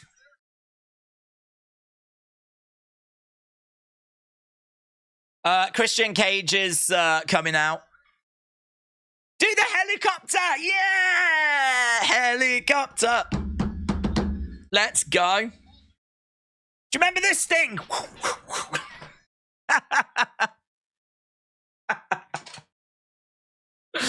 Right, here's Christian. Nick and Luchasaurus. This is insane, said Joshua.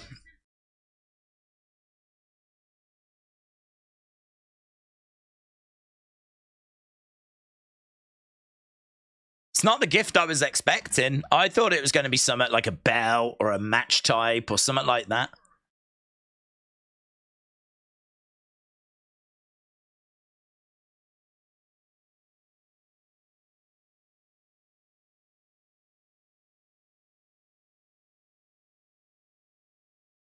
You can't even see the puppet strings. He said it's like watching Weekend at Bernie's.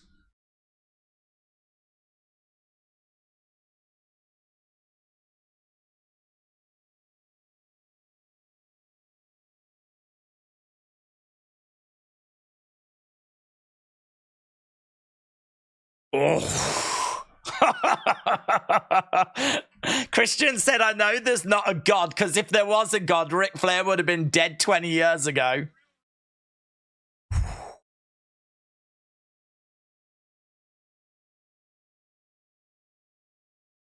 F you, Christian chants. I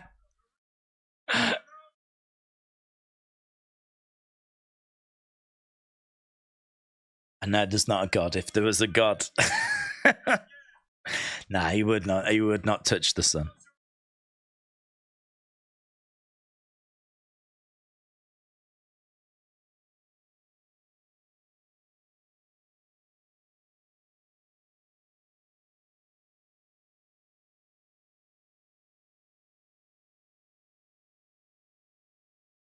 This is something that your Phillies couldn't get done, said Christian.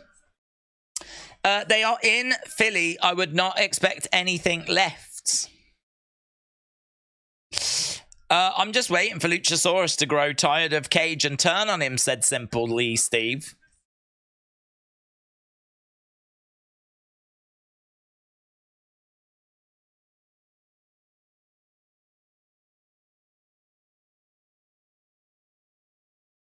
I know you've got this beautiful dream.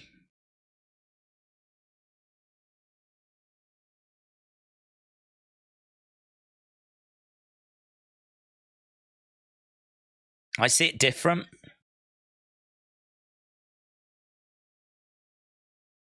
I don't want to wait for Revolution for you to be gone. I want you gone now.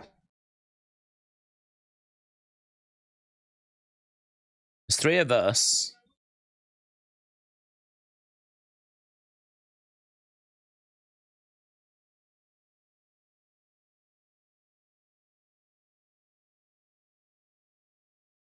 Ric Flair's one super kick away from his pacemaker giving out.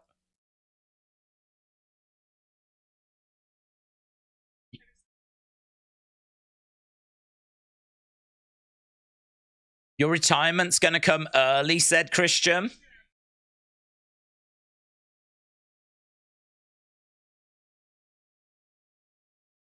Christian says hit my music, but they haven't.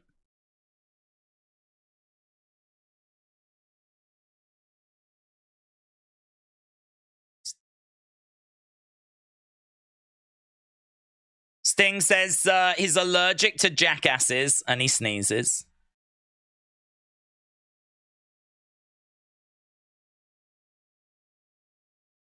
We'll find a partner. We'll see you there. I wonder if it'll start with Adam and end in Copeland. Right, there we go. There we go. It's got to be a quick video, hasn't it, that? Oh, God, that's a horrible image. Oh, is that the best picture I could get? We can do better than that. Horrible screen grab. I thought we got one that was better than that.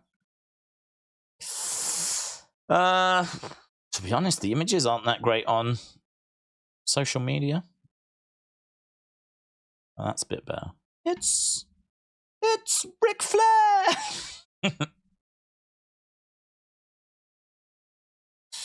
Right, we got the sit-down interview with Jericho.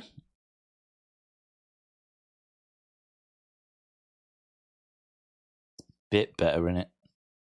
Still not brilliant, but Breaking news coming out of AEW. So we found out what Tony's gift to Sting was, and it turned out to be an old man.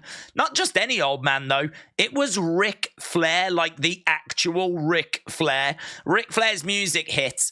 Out he came. He came down to the ring. They were talking about how 35 years Sting had helped put wrestling on the map for TBS. They spoke about their match, and he spoke about how Sting is one of the greatest ever wrestlers. He called him one of the biggest celebrities, and he said more than that, he's just one of the nicest guys. He said, I really want to ride this final journey with you as we head towards Revolution. We know that that's where Sting is going to retire. And so Ric Flair said that as soon as he heard that and that Tony had reached out, he absolutely had to be a part of this. I do wonder what WWE and Triple H make of Rick being on AEW, but to be honest, this makes sense. You know, Sting is such a big part of Rick's legacy and his career, and obviously vice versa. Like, Rick is a massive part of Sting's career, so a bit of a no-brainer here. But to see Ric Flair on AEW television, on their programming, is still quite weird, but very, very cool. It was a great moment. And some lovely words and just fun. I mean, when Ric Flair's on, you never quite know what's going to happen. Is quite unpredictable. And he did show a few flashes of that unpredictability as he was wooing with the crowd and getting all animated. But yeah, this was a great moment. It was a great surprise. I think it absolutely delivered a real special moment in the history of AEW. Right, we have thrown back to the arena.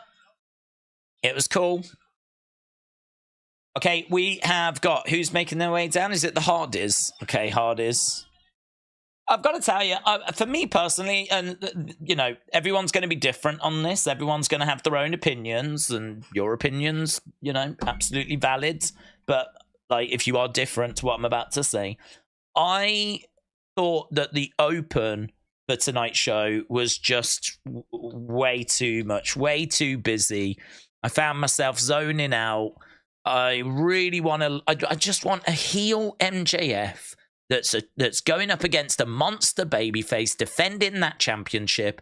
We've just got the Acclaimed, we've got Roderick Strong, we've got like Bang Bang Glang and the tag belts and the world title. I mean, it's just way too cluttered. And I find myself, just because so much going on, I find myself zoning out. And I don't want to, because I do like MJF and I respect what he's doing. And I, like, you know, I think he's a great talent. So that was a bit like that, the first half an hour, and I was a bit like, yeah, whatever. But the last half an hour has been absolutely brilliant. I really enjoyed the Tony Storm moment. I really enjoyed Ric Flair. That was great. You know? So I feel like those moments quite quickly come in like after each other. They have been like really, really enjoyable. And I think like the fact that we had an MJF match, which, you know, it was still interesting to watch him in action, even if there was like loads of outside interference and loads of things going on, and the stuff that happened after was just too cluttered. You know, we still got that at the start. We had the Tony Storm thing. We had the Ric Flair thing. We had Christian come out and cut a really fun promo as well. Some good lines from Christian, I thought, as well. I think it's a really solid first hour. All in told, I think it's a really, really solid first hour from AEW. Even though it's not a perfect first hour, and even though you can point at a few things, go, I'd definitely change that, I'd tweak that, I'd tone that down, whatever. I think this has been really, really solid stuff. So, can hour 2 match hour 1? Was that Ric Flair's first time on AEW? I don't know if he's been on before, and it's like one of those that's kind of slipped my mind.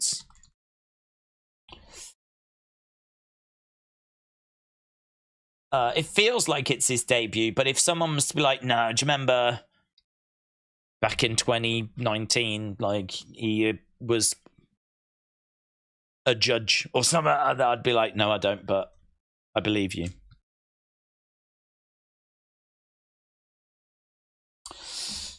Right.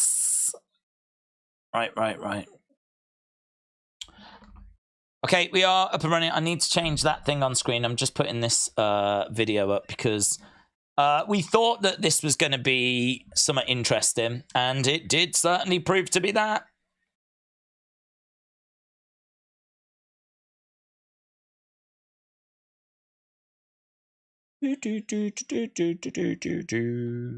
I think Flair was going to introduce the world title, but had medical issues, and Brett ended up doing it, says Mark.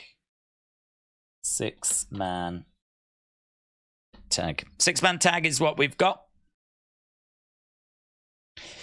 Yeah, I can't remember him being on the show, but as I said, if someone was to go, no, he had been on before, blah, blah, blah, it was this, I'd be like, okay.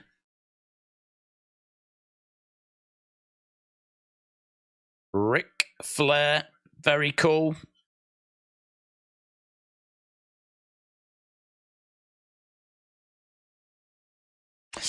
Let's go Young Bucks. It is Hangman and the Bucks taking on the Hardys. And what's his name now? He goes by a different name, doesn't he?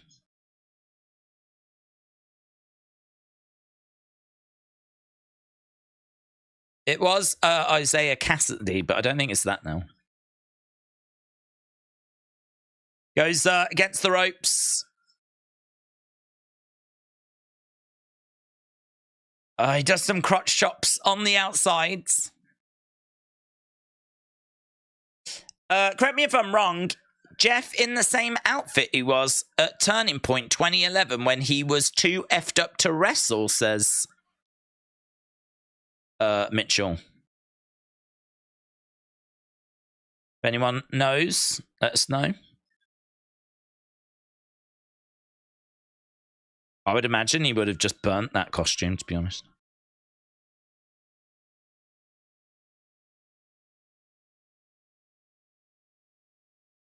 Right, Kairi Shida, Ruby Soho, that's still to come.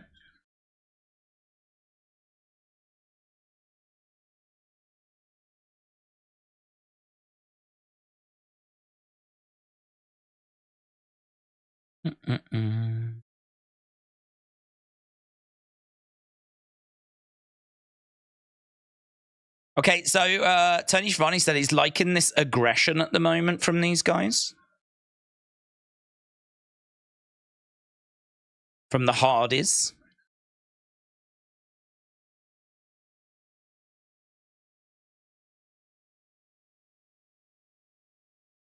Into the corner. I don't know if we're at commercial break. Jeff Hardy charging over. He tries to come crashing down into Matt Jackson. Drop kick to the back of the heads. Goes for the cover. The Nature Boy.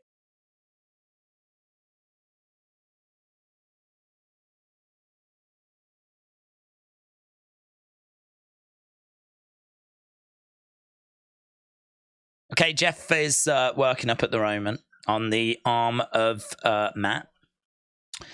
Ring of Honor Trios titles, formerly known as the 6-man tag titles. That is what is on the line right now.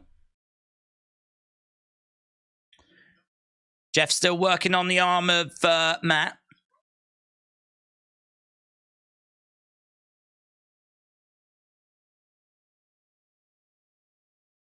Kick coming in by Nick Jackson. Jeff goes falling down, but he lands into the private party area of Matt Jackson.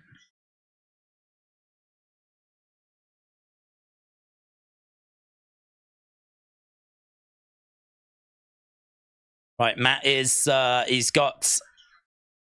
has got Matt over by the ropes. He's using the ropes. Referee has come over telling him to break that hold. Gonna look to try and slingshots Matt into that middle rope, and he does.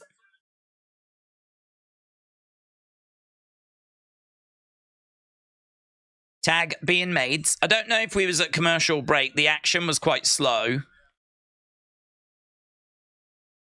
Matt's gone up top, though. And he comes crashing down.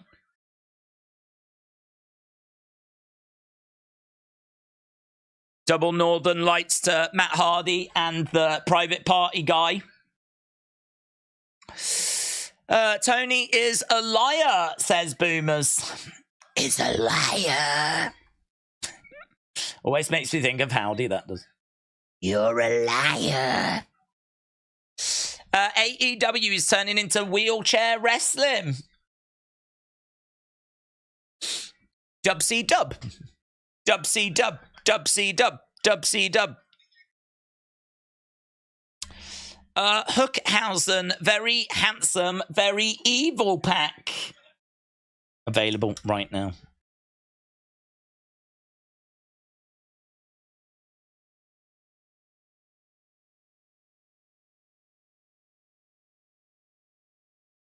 Wonder how they kept Ric Flair quiet backstage so that Sting didn't know he was there. How do you keep Ric Flair quiet? How did they achieve that?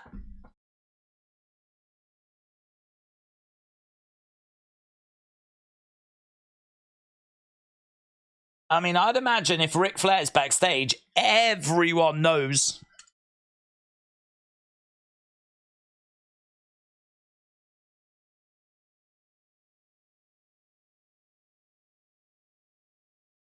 What's that move called? The silly string.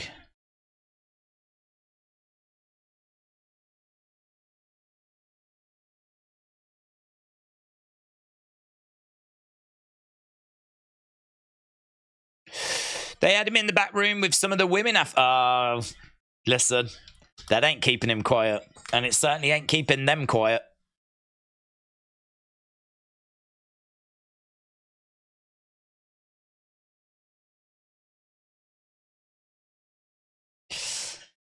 Right. Kicks coming in against the ropes. Drop kick by Cassidy. He kips up.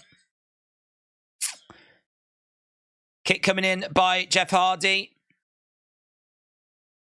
He hangs on. Went for a twist of fate. Held on to it.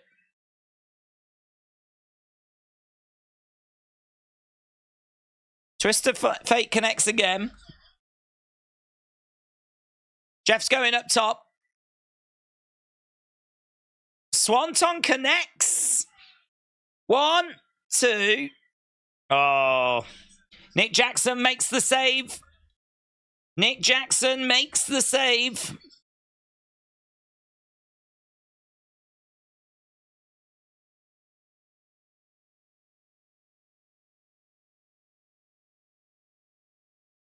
This is awesome, chant.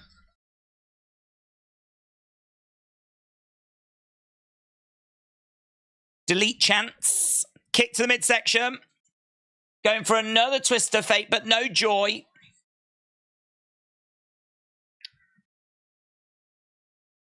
No. Charges over. Top rope. Enziguri there by Cassidy.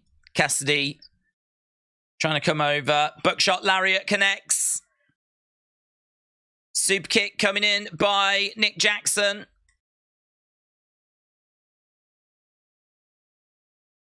Bang. Cassidy goes down. Going for the cover. 1, 2, 3. So it's the Bucks and Hangman that retain.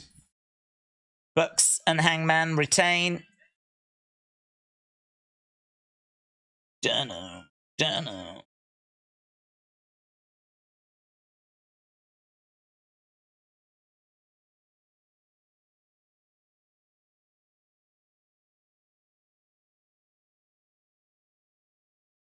Young Bucks and Hangman Page win. Do you think I'm being disrespectful saying that AEW is basically an MLS retirement home? Well, I think think bringing in, well, where are we?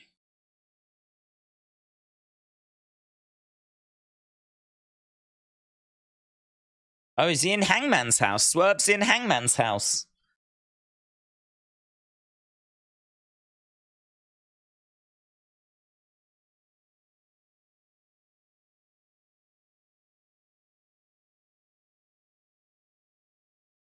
Prince Nana enjoying some chocolate-covered berries, was it?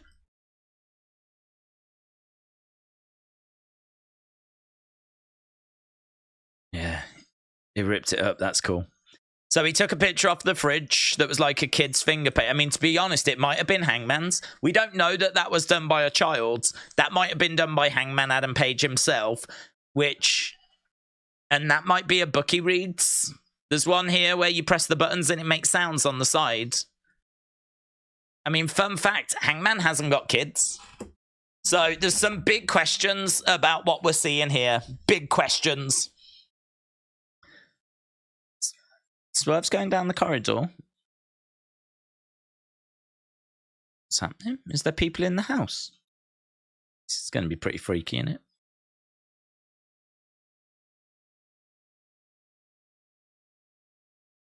He's gone into the kids' room.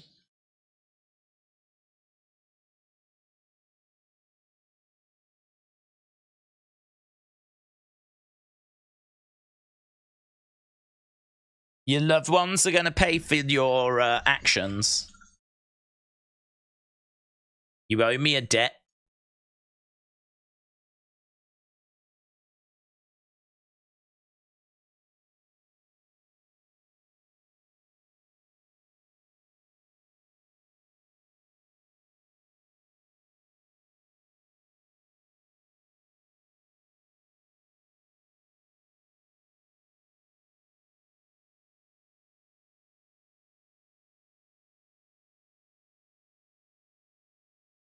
I'm going to leave this as a reminder that you are forever indebted to me. I think it's a Prince Nana t-shirt.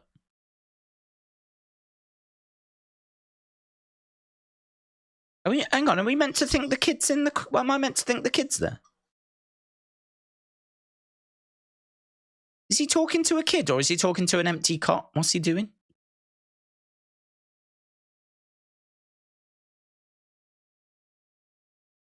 Okay, well, it's gone to black. Prince Nana came in and he went, "We gotta go." So I don't understand.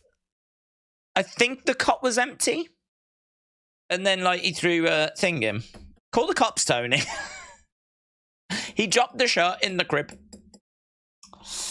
Well, do you know what? I don't mind that segment, right? I'd like a bit of clarity as to whether there was meant to be a kid in the cot or not. But either way, I really think that that is the kind of thing that they should do if you want to really like build up some heat, like go into someone's house.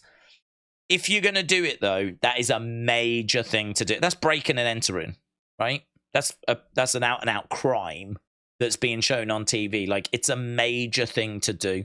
And it's not just AEW. It's WWE as well. When they do these kind of things, they don't go big enough with, the moment. Like, we should go back. There should be Adam Page absolutely beside himself. He should be on the phone to his wife. Tony should be there telling him to calm down. The police have been called. Swerve will be suspended. That is not tolerable. That is not something that AEW are going to tolerate. That footage, I don't even know how it got shown. We'll do an investigation into that. Like, I would love to see us go back and it be treated on that level where there's panic, there's people upset, there's questions being asked, like, how did that footage get shown? That was not cleared by me. That was not cleared by me. I want an answer as to how that footage got shown. I want an answer as to how he got into the house. We're going to step up security. Like, make this a big deal. That's a big deal. Breaking into someone's house is a big deal, right? So make it a big deal. I would also question, how does that footage get shown? Why are AEW showing that footage? It's absolutely fine to do these things. I got no problem with doing these things, right? But you've got to put, that you can't just chuck that out there. You can't just put that on TV and go, there, no, that's fine. Let's go to the next match. Can't do that. That's too big to like not give the proper service to and not give the proper treatment to. How did it get shown on TV? What's Tony's reaction to it? What's happening backstage? You know, you've got to go big with it. And I don't think they're going to do that now. I'd love it if they are. I'll praise them till the cows come home if they're about to give me that now. But for me, that's the kind of work that has to go with that sort of segment. It has to go with it.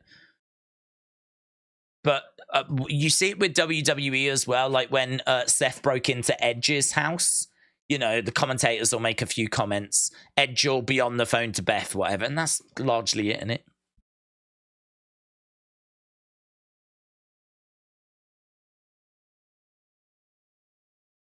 Right, we're back from commercial break. We got Edge, or Adam Copeland, being asked about what he thought about Christian earlier.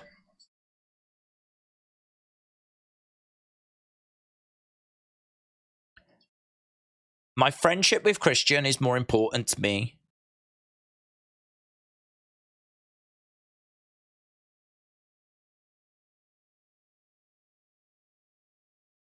I know you came here to ride off into the sunset with your friend, but that's not the world we live in. It's kill or be killed. Does Renee know that? Did Renee know that when she signed up? I know what it's like to have the blinders on.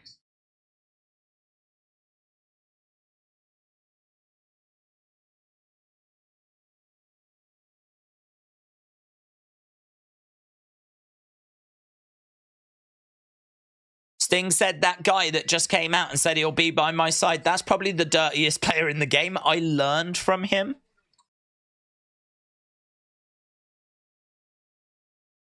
Open your eyes quick before it's too late. Are you hearing me?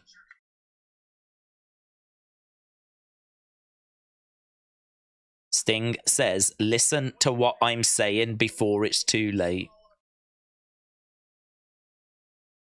Get with it. Harsh words from Sting.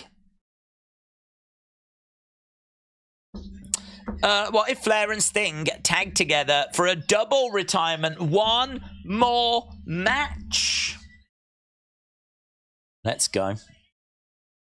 That would be pretty sick, wouldn't it? They both go out together. The only problem is then, you're kind of taking Sting's spotlight away, aren't you? That would be the only downside. Sting's such a lovely guy, he probably wouldn't mind it. But I sort of feel like that's Sting's moment. Like Ric Flair has had his moment how many times? And now he's going to retire again and do it at the same time that Sting's retiring. I do feel a bit sorry for Sting there. The guy just wants to retire and he's only looking to do it once. Maybe that could be Ric Flair's gimmick. So Ric Flair just keeps saying that he's going to retire, but just keeps doing it when other people retire so that he can join in on their retirements. That'd be such a heel gimmick, wouldn't it? Right, here is Hikaru Shida. Hikaru Shida versus Shida Best Around. Shida Best Around. Ruby, Ruby, Ruby, Ruby Soho. Ruby, Ruby, Ruby, Ruby Soho. Domingo said AEW needs to put more shows like this if you're going against WWE. Days, would you eat an earthworm from the Boogeyman? No, thank you. No, thank you. Right, here we go. We got Hikaru Shida and we have got Ruby. Women's Championship. Yeah, I saw Boogeyman earlier today. He was on the bump.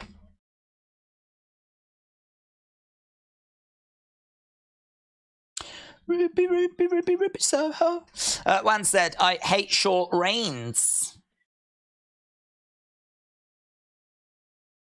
Oh, I don't think she's losing the belt here.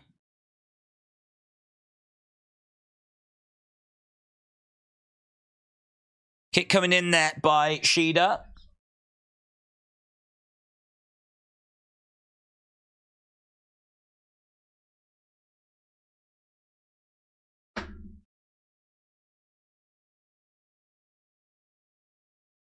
Bit quiet for this. Saw him without face paint. He looks scary, says Juan. Over the corner, Shida goes up.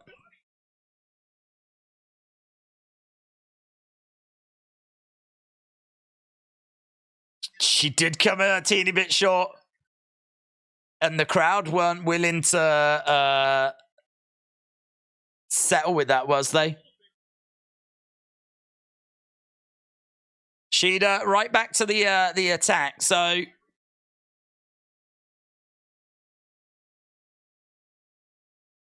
the crowd are really dead for this.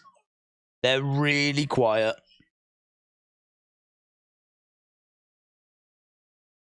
You can like hear individual people calling and groaning. Yeah, wow.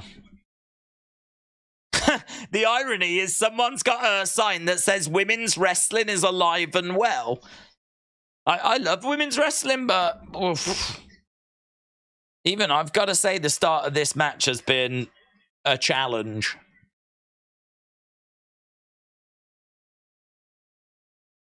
The irony of holding up a sign that says women's wrestling is alive and well at the start of this match in particular that has been... You could hear a pin drop. Missile drop kick by Shida as... I like both of these women, though.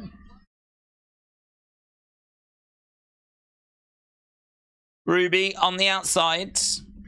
Big Time said, I'm having a blast with SmackDown NXT, but I'm struggling with Raw. It's not a bad show. Most weeks, easy watch. The stuff, but the same open and closing segments is deflating me. Picture in picture. Women's wrestling is alive and well, just not in AEW, says James. Travis said, they've been dead most of the night. They woke up for Sting. Oh, I thought they were good for the MJF Open as well. They seem to like Rob Van Dam. One of a kind.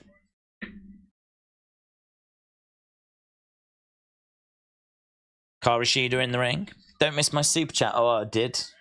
Mitchell, apologies. I'll get to it. I was wrong. It's Victory Road 2011 gear when he effed up against Sting, but that's the show I meant. It looks incredibly similar if you look at a picture. I believe you, but I believe you.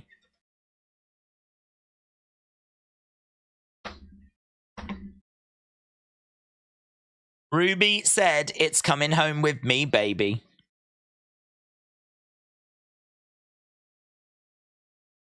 Ruby looking out at the crowds.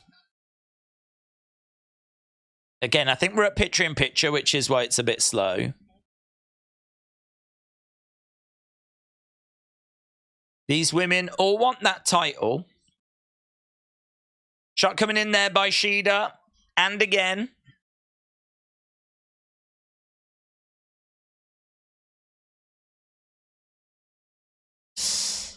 This match is a mess. God, it's quiet, innit?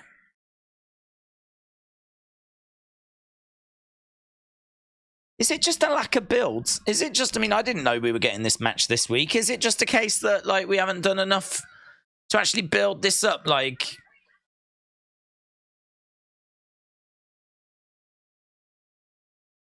Ruby grabbing Shida. And suplex by Ruby. 1, 2, kick out by Shida.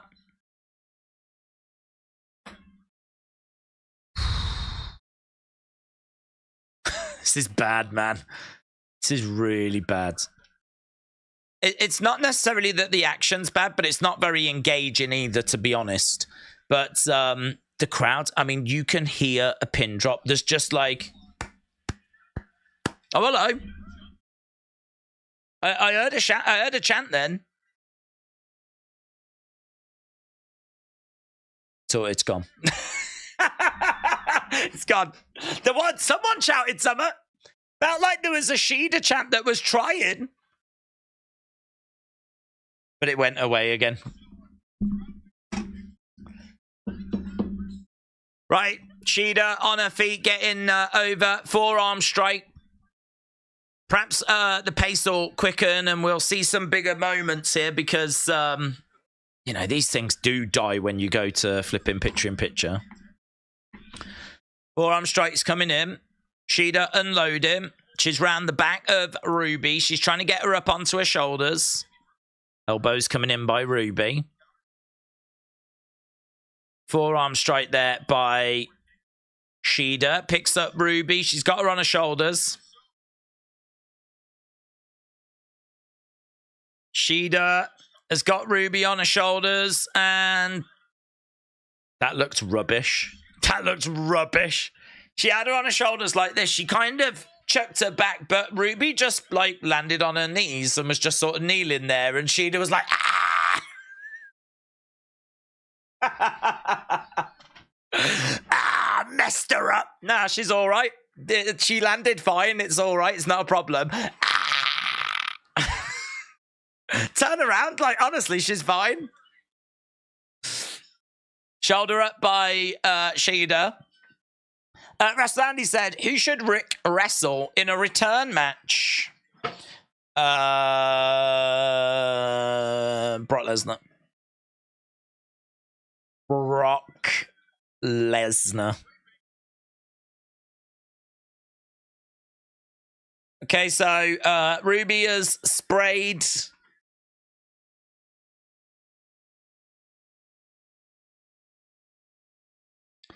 It was clever when Eddie did it.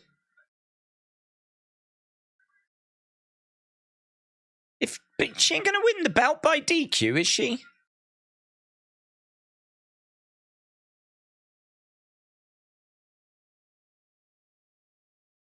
What am we watching? Well, I don't know what's happening. What's going on?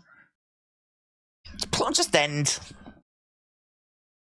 1, 2, shoulder up. So she did the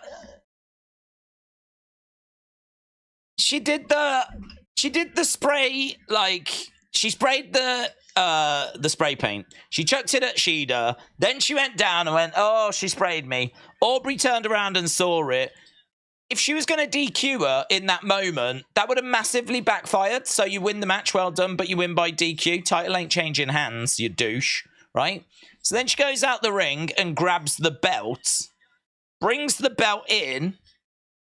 Then Shida does spray in front of the referee, actually sprays in front of the ref's there, and she did then spray at Ruby, but the belt blocked it. Ruby looked at the belt like this. I mean, that's a DQ as well, isn't it? She's actually used it and sprayed it. Is this a no DQ match? Is this a no DQ match? It's just a flipping overbooked mess. That women's wrestling sign has gone away, and it ain't coming back out again for this match. Shida's won. We can all move on with our lives. That is, on several levels, one of the biggest car crashes I've seen this year. That is one of the biggest from the crowd being absolutely dead to some of the nonsensical stuff that took place in there, to the fact that at times there was just a real lack of chemistry. Thank God Timeless Tony Storm's coming out. Thank God.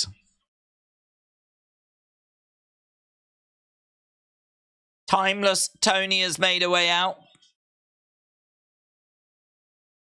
She's just sort of prancing around.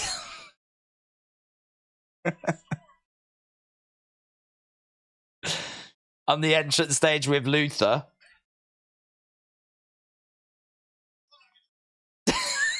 Look at Shida's reaction. You've got, like, Tony Storm doing all this, and then you just cut back to Shida going, and the commentators are loving it. She saved that. Timeless Tony Storm saved that segment.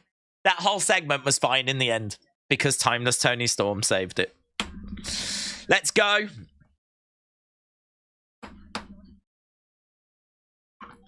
Right, we're backstage with MJF. Here is Samoa Joseph.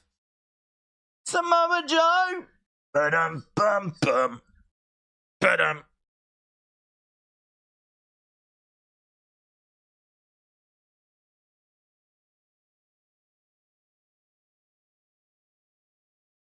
I will be your friend on one condition. Give me my rematch.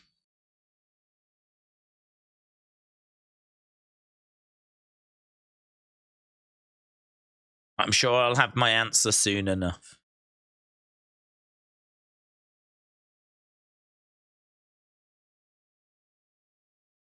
Bum bum bum. Bum. Oh, Samoa Joe. Samoa Joe. Tell you something, we spoke a lot about TNA. I associate him with TNA. I love Samoa Joe. He's awesome. So, you know, maybe Samoa Joe could go home. Dr. Luther is Timeless Tony's butler, says Robs. Not much of a main event. We've got flipping Okada. Got Okada coming out. Mitchell said, why doesn't MJF just make them have a #1 contenders match instead of all of this nonsense? Maybe we're building there. That's not a bad idea. Maybe we're building to that. I mean, it feels like it should be the Switchblade match first, and that's already been made. So, you know, maybe there could be a bit of a #1 contenders for anyone not named Switchblade can get into a #1 contenders match, because next is Switchblade. That match is what we should be focused on. We should be working towards that. TNA is the house that AJ Styles built, said James. AJ, Joe, and Kurt Angle, says Scottish Nightmare. Is MJF the first to defend his tag title alone? I can't think of anyone else doing it in AEW. So he's done it already, hasn't he? He defended it on his own against the Righteous. I don't know who Okada is, said Scottish Nightmare. Oh, well, you're in for a treat. There's no build for any of the women in AEW, said Millennial TNA, except for Tony. They only wrestle in a quick nothing match. How would you expect to generate a reaction without work on a build? Jonathan said she always sells too much. Who, Jonathan? Who always sells too much? If it leads to a chamber match, then it would make sense, says Jobson. WWE for Life said Shida versus Ruby Soho for the AEW Women's World Championship back in 2015. The Ring of Honor pay-per-view main event would be history-making. Is this a new sitcom? Everyone hates Max, said Smurfy Tunes. Everybody hates Max. Mitchell said Okada is awesome if he actually does a lot in the match. Right. I'm still got a black screen. On screen. Are we back yet? Yes. We are back, baby. Right. Orange Cassidy.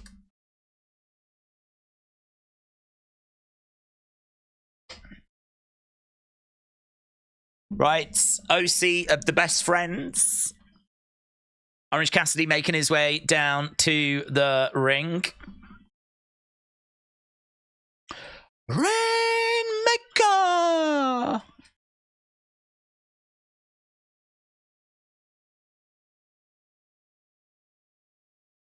Orange is my idol.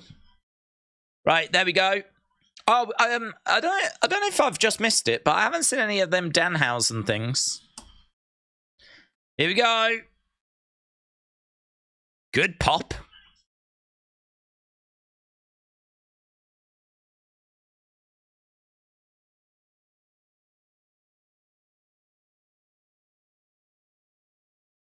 Kazuchika Okada comes out. It's a good pop. I don't know if they're sweetening it, but it's a good pop. 7-time IWGP World Champion.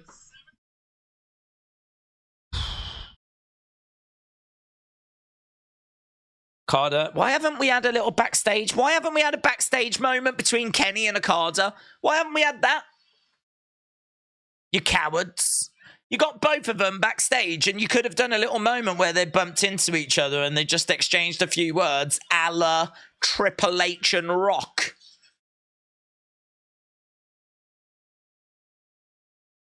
But nah, unless they're going to do it after this match, and then I'll take it back.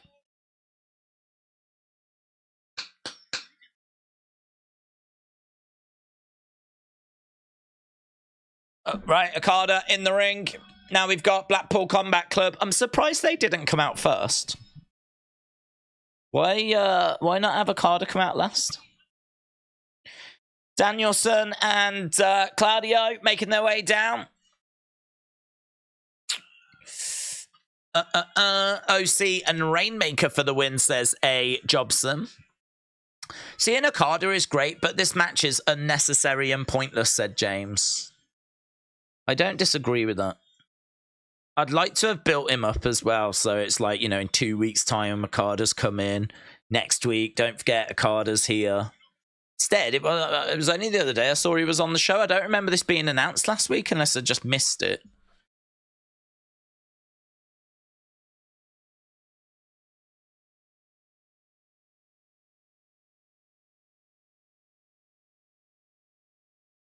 So Okada is in the ring with Danielson once again.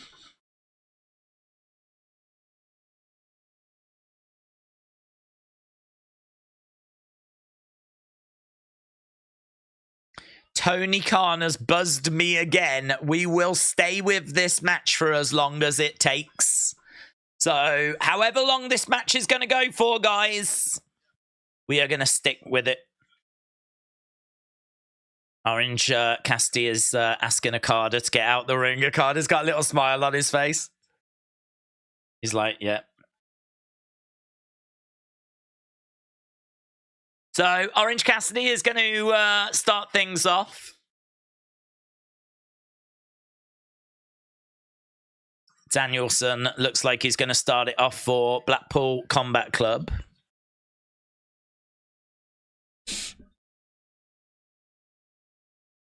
Freshly squeezed chant for Orange Cassidy.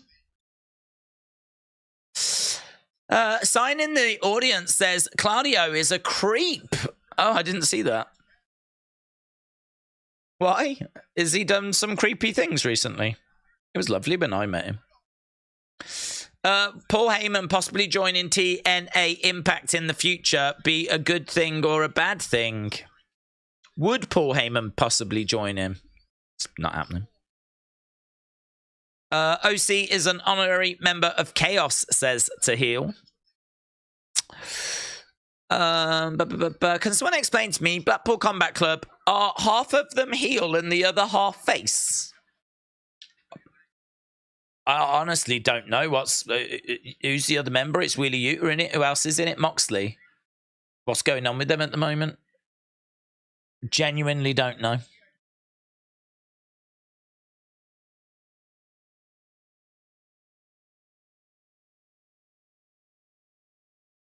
World's End, Saturday, December 30th. World's End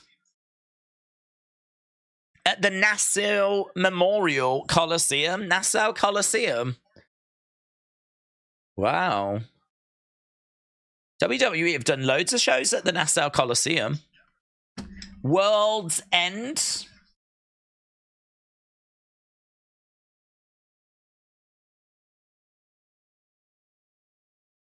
Yeah, opened in 1972. It is legendary.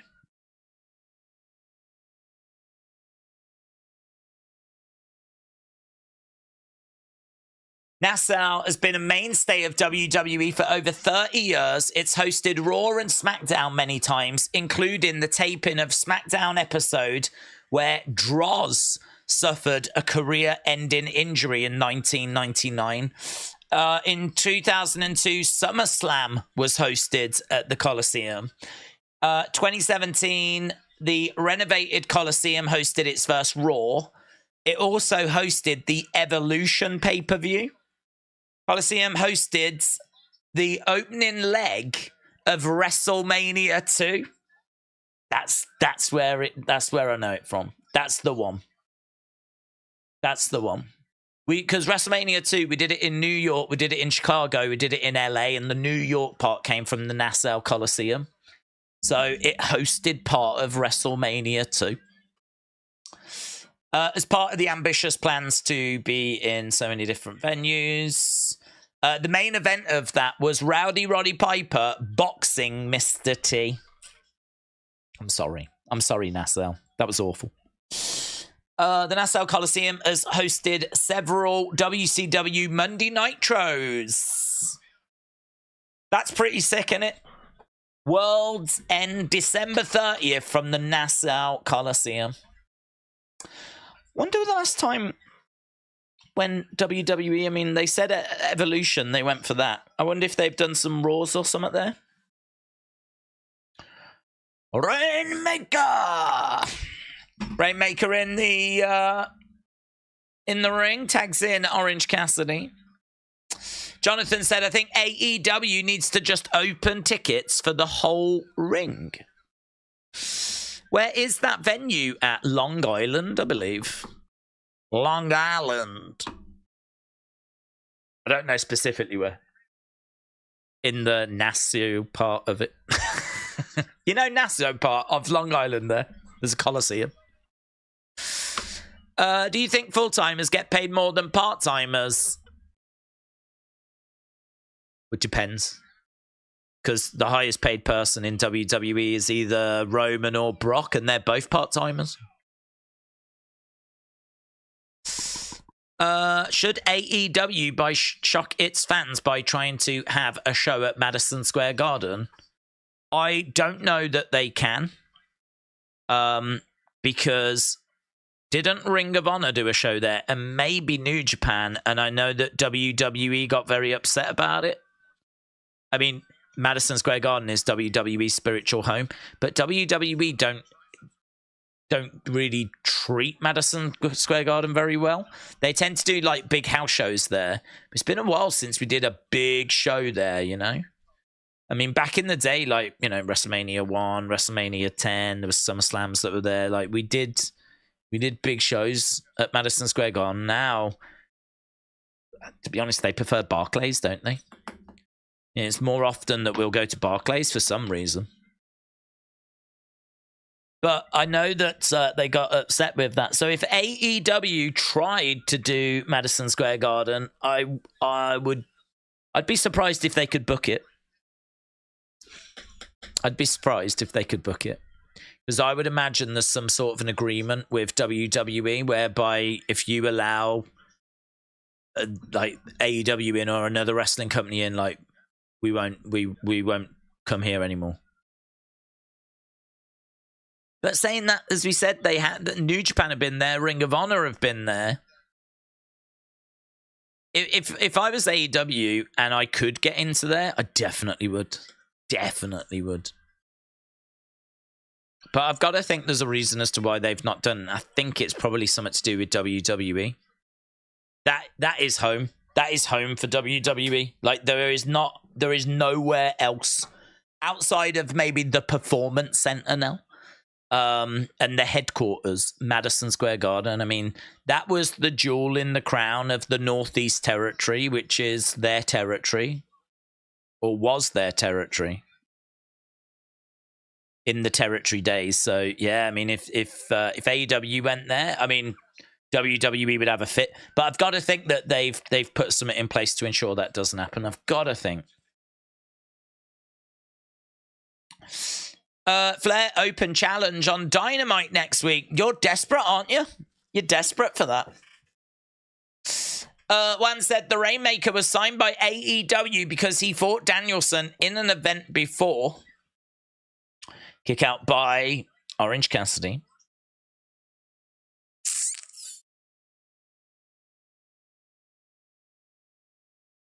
Right, Orange Cassidy getting back up to his feet. Okada still on the outsides. This second hour has been a big come down from the first hour, unfortunately. Over the top to the outside goes Claudio. SmackDown was at Madison Square Garden on 7th of July. Do you know when they were last at the Nassau Coliseum? Here's Claudio. Do you think Rob Van Dam and Ric Flair are playing past the Dutchie backstage? I don't think so. I think there's a good chance they will be passing the Dutchie, but I don't know that it'll be backstage. They may just wait to be off the premises.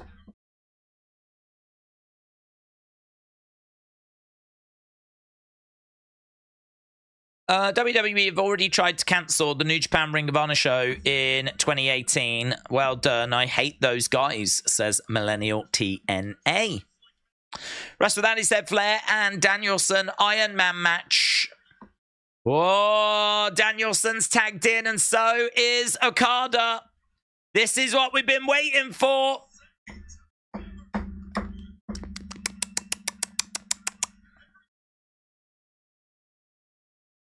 Okada in the ring, Danielson edging forward, talking about his arm after his arm was damaged last time. These two throwing in some chops. I want to see Danielson at the Tokyo Dome. Another big chop there by Danielson. These two blows being exchanged back and forth.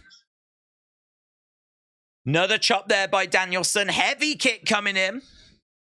Tony's going to pass something to Flair and Sting. I'd imagine right now they're just in a big embrace and they can't get out. Okada has got Danielson, hurls him over to the corner. Okada charges in, collides into Danielson, kick to the midsection, DDT. Goes for the cover, 1, 2, shoulder up. Okada picking up, slamming down Danielson.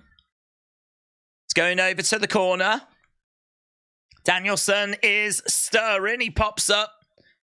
Okada jumps over the top, rolls through, picks up, plants Danielson face first. Goes for the pin. 2. Kick out by Danielson.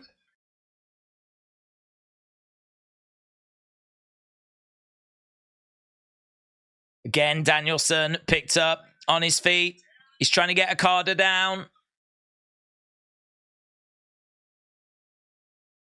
Stomp coming in there by Danielson.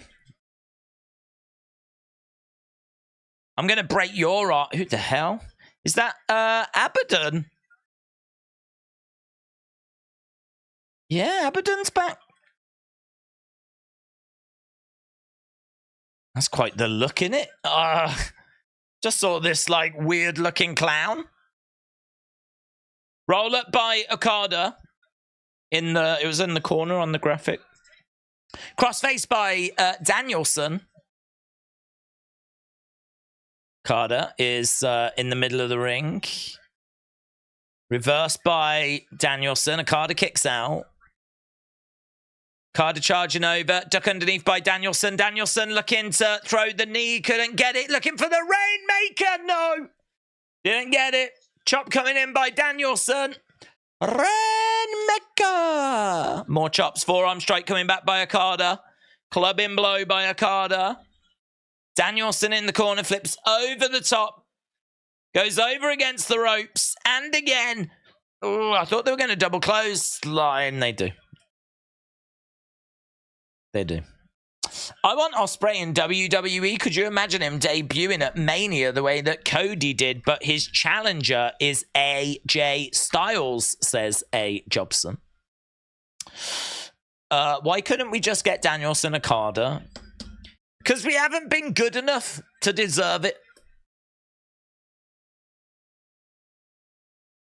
It's because Tony Khan could do it, but he's not gonna do it because he hates us.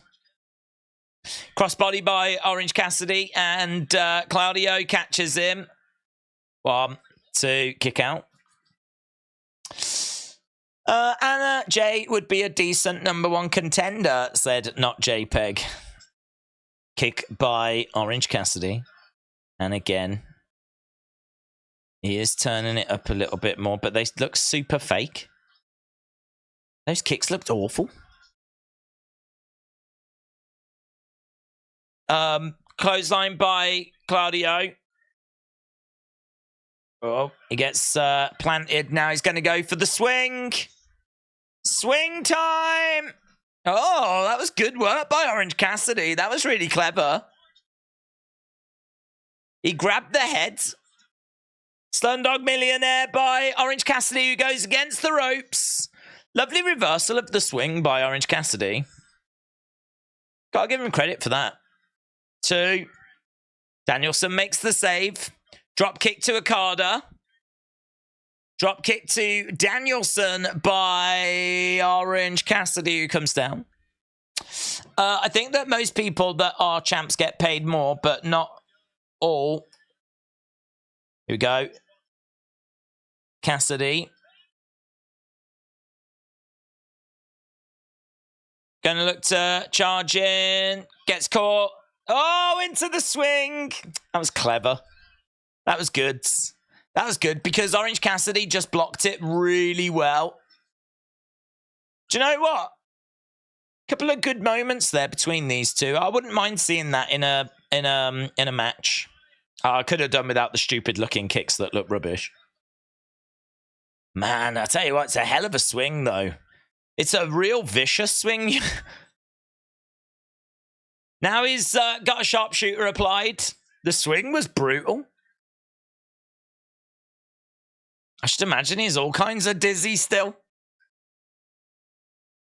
Cassidy trying to get over to the ropes. Whee!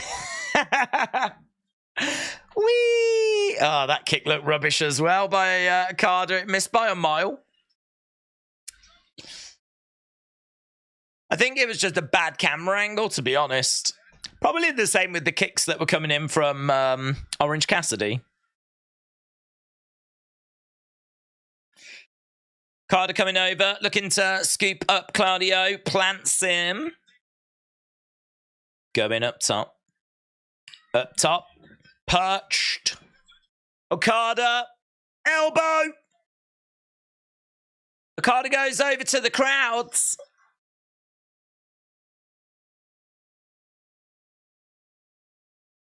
The Rainmaker.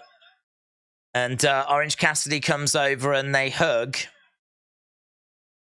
That allows Danielson to hit a drop kick. There's boos from the crowds. You know what? Going for the Rainmaker. No joy. Back elbows by Danielson. Gets the ropes. Drop kick. Down goes Danielson. Setting it up. Can't get it. Oh! Rainmaker!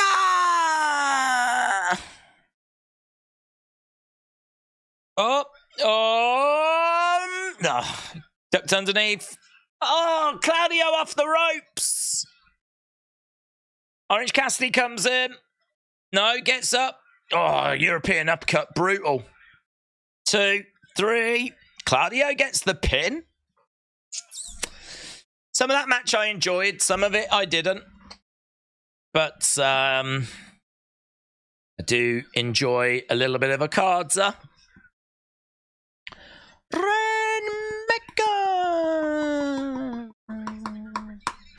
Danielson is holding his face. Following the Rainmaker, is it?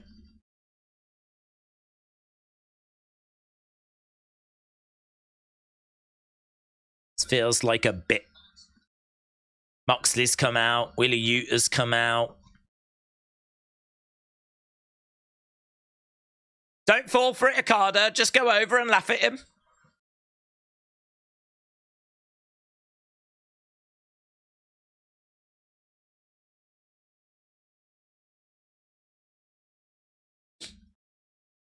Statlander's come down. Okada's come over. Get back away, Okada. He's having you on. Hook's come down as well. What's Hook here? What's going on?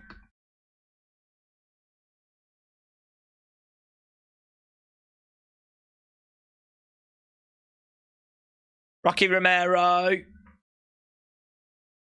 Just celebrate. Don't bother standing around. Just be like, yeah, I won. Oh, they are going to do Orange Cassidy, Claudio, next week. Do you know what? That's good. I watched that, but some of the good stuff that I've seen is I'm a bit worried I might have seen it. I love that reversal of the swing. And then I love how he finally got him in the swing. And it was a brutal swing when he did get him into it. Thanks for... What's going on? There's just a load of standing around and everyone's just a bit uncertain about what's happening.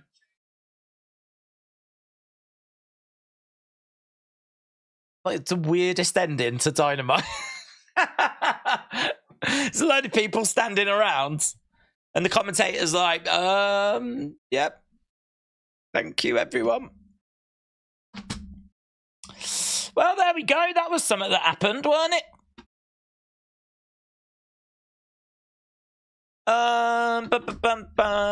That was a dumb ending, says Mitchell. It's just a load of people standing around being boomers. The ring filled up so fast. Millennial said, I'm going to go down to the ring. Okay, you do that. I'm going to go and challenge MJF along with everyone else.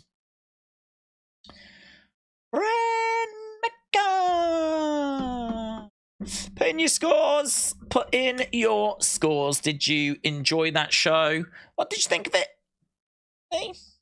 If you was to score it out of 10, what would you score it? Did you like it? Are you happy? Are you sad? I think there was enough there again to make it worth watching.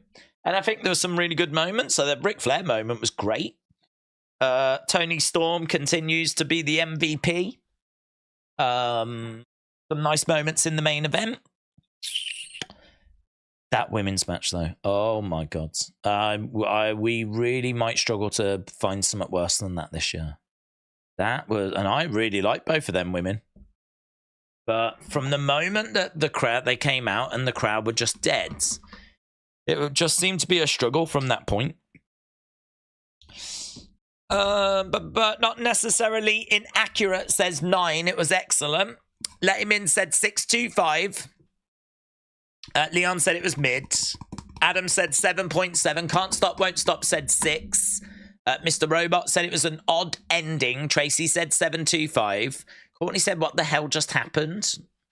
The Hacker of Tomorrow said 5. Zoom Station said 6. Green said 7.3. Big Time said 6. MJF versus Omega on Saturday, says Adam.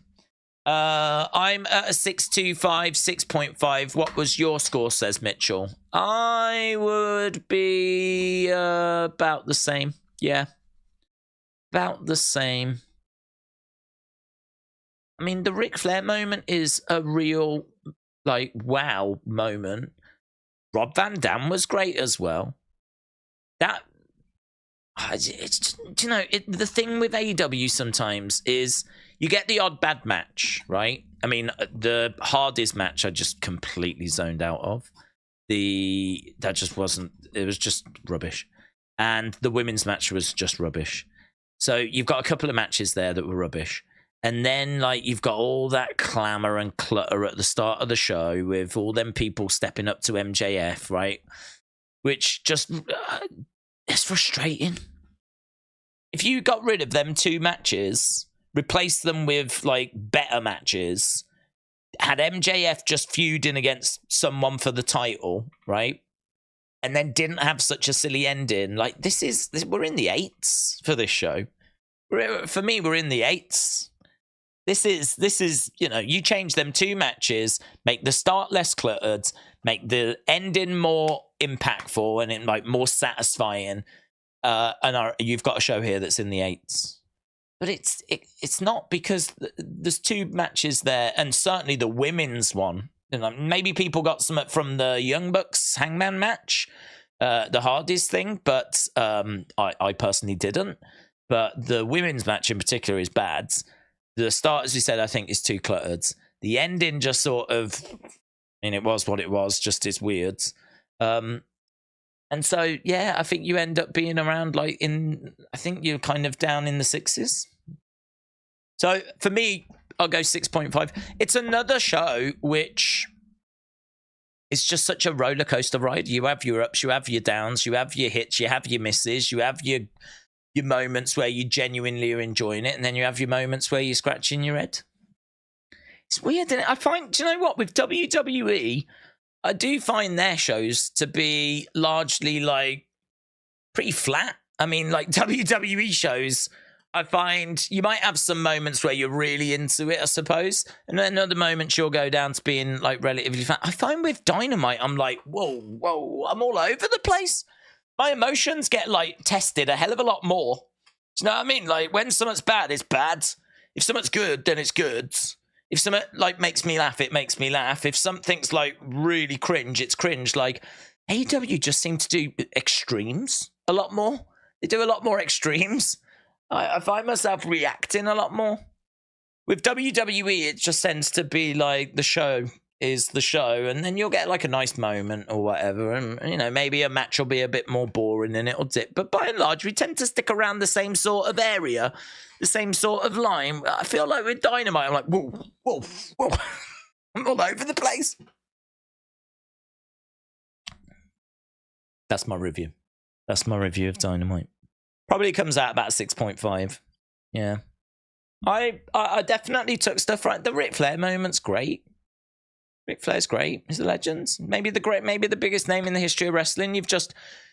Certainly I think you can make the argument for him being the biggest name in wrestling history that's still alive. Bringing him out, I mean, that is amazing. So having him come out was really, really cool. And I really enjoyed the Tony Storm segment. I thought it was genuinely funny. It genuinely made me laugh. So I thought that was really good as well. And I definitely got something from the MJF thing at the start, MJF matches are still great to watch. He's still a great talent. You're still watching to see what he's going to say on the microphone because he is an excellent promo with fantastic delivery. And Okada at the end, I mean, it's funny, isn't it? Because when you sit there and you go, Okada, Danielson, Ric Flair, Christian Cage doing great work at the moment. Tony Storm really funny. MJF match to start the show. Switchblade Jay White, the Bang Bang Gang. We had Roderick come down and he's really funny. And you can understand why if someone's really into AEW, why they would really love the show. You can totally get it. I totally get it. I wouldn't doubt going onto Twitter now and people saying it's one of the best Dynamites. People going, that was incredible, Ric Flair. You can understand why people are into it, and you can understand why people are crazy about it. But then equally, you can understand why people are really down on it as well, because the ending is weird, the start is cluttered. The Ric Flair moment with him coming out, it was a nice surprise. It was a nice moment, but I mean, in the grand scheme of things, it doesn't really mean a great deal, does it? It was a nice little moment for what it was, but that ain't enough to save the show if you really wasn't into what was being presented. Maybe there's someone out there, perish the thoughts, that didn't enjoy the Tony Storm thing. I can only imagine they're heartless. I can only imagine that those people have got no souls, have got no sense of humour, have got no personalities. I can't even believe there's someone out there that didn't enjoy the Tony Storm thing. She's a great talent, man. I think she's doing great work. I hope the rest of the division is there, because the problem is you've got her killing it, and then you look at that women's match and you go, who's she going to face? Where's the rest of the division? Do you remember when we were cooking, when Britt Baker was red hot and Thunder Rosa was around, and it just felt like there was a bit of a buzz. It doesn't really feel like there's much of a buzz in that women's division at the moment.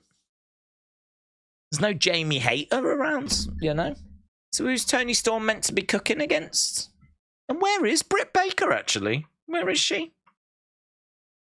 I've got a lot of questions. A lot of questions. Jim said, I didn't see the Toni Storm thing. I'll wait for it to be on YouTube. I enjoyed it. I thought it was good. Ledger Killer, shout out to you. James said, I've got no soul, and I love the Toni Storm segments. Well, respect. Respect to you. Gerald said, MJF's face run is odd. He's not necessarily a bad face, but he's just presented odd, and the feuds don't make any sense. You know, I don't like it. I haven't liked it from the start.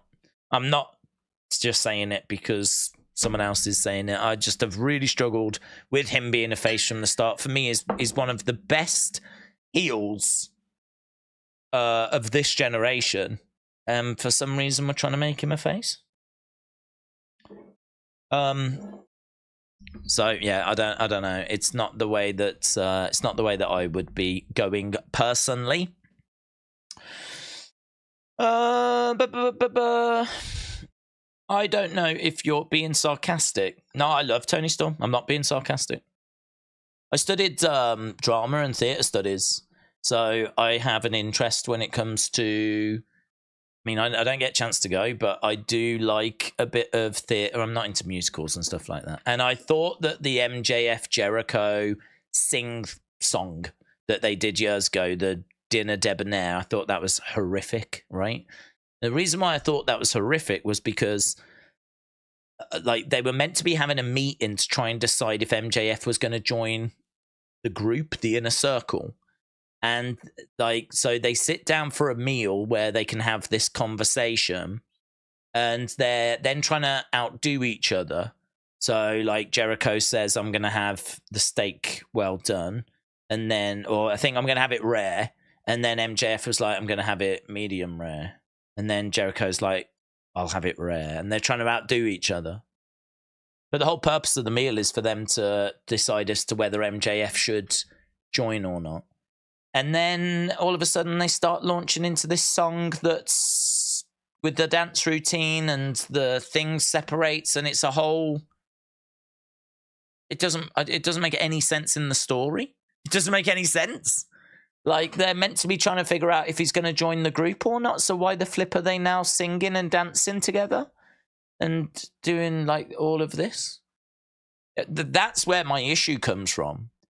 If it had been a case that they were already in the same group and they were trying to figure out, like, they were trying to figure out how they're going to beat a team, and then they launch into a song and dance, and the song and dance is how they're going to go about beating the team, and that this is just how they want to present it, I could go with that.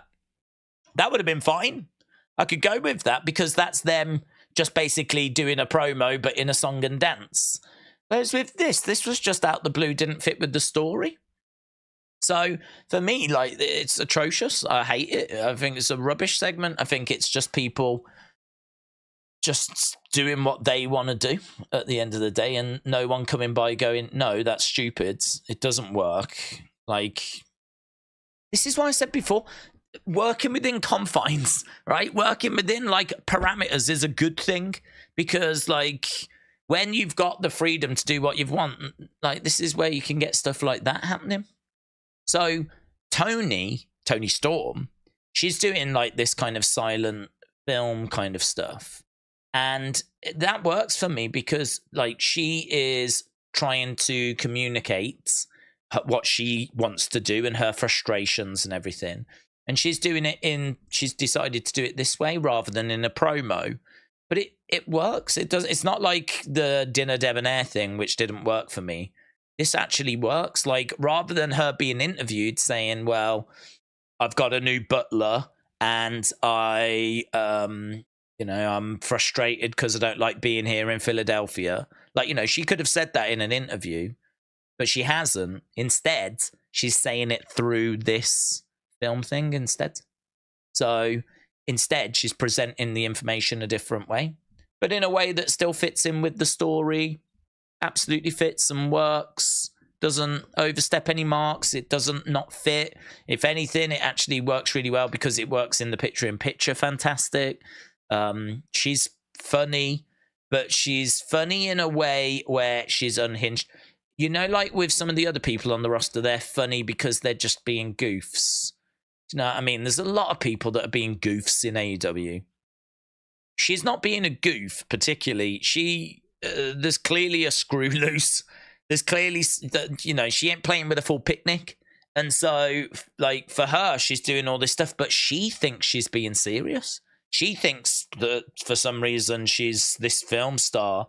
So she's doing all this, like, you know, stuff, and she's trying to present her messages through this medium that works, but in a way where she's trying to be super serious. And she's trying to really be like, you know, this, and that, again, that's works. It works. It's funny because she could go about it a more professional way, if you will, like she could just do promos and just talk to us. But instead, she's doing all this artistic stuff instead, which is just, you know, a different way of presenting the same information.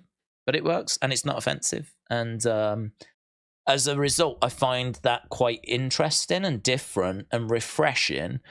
And I genuinely like it. There are going to be times, I'm sure, where she's going to overstep the mark and it's going to get silly.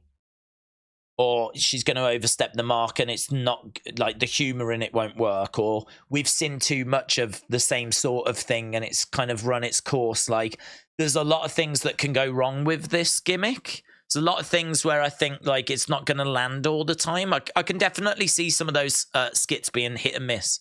There was people that watched them last week. I still haven't seen it. People that watched last week's and were like, nah, it weren't that good.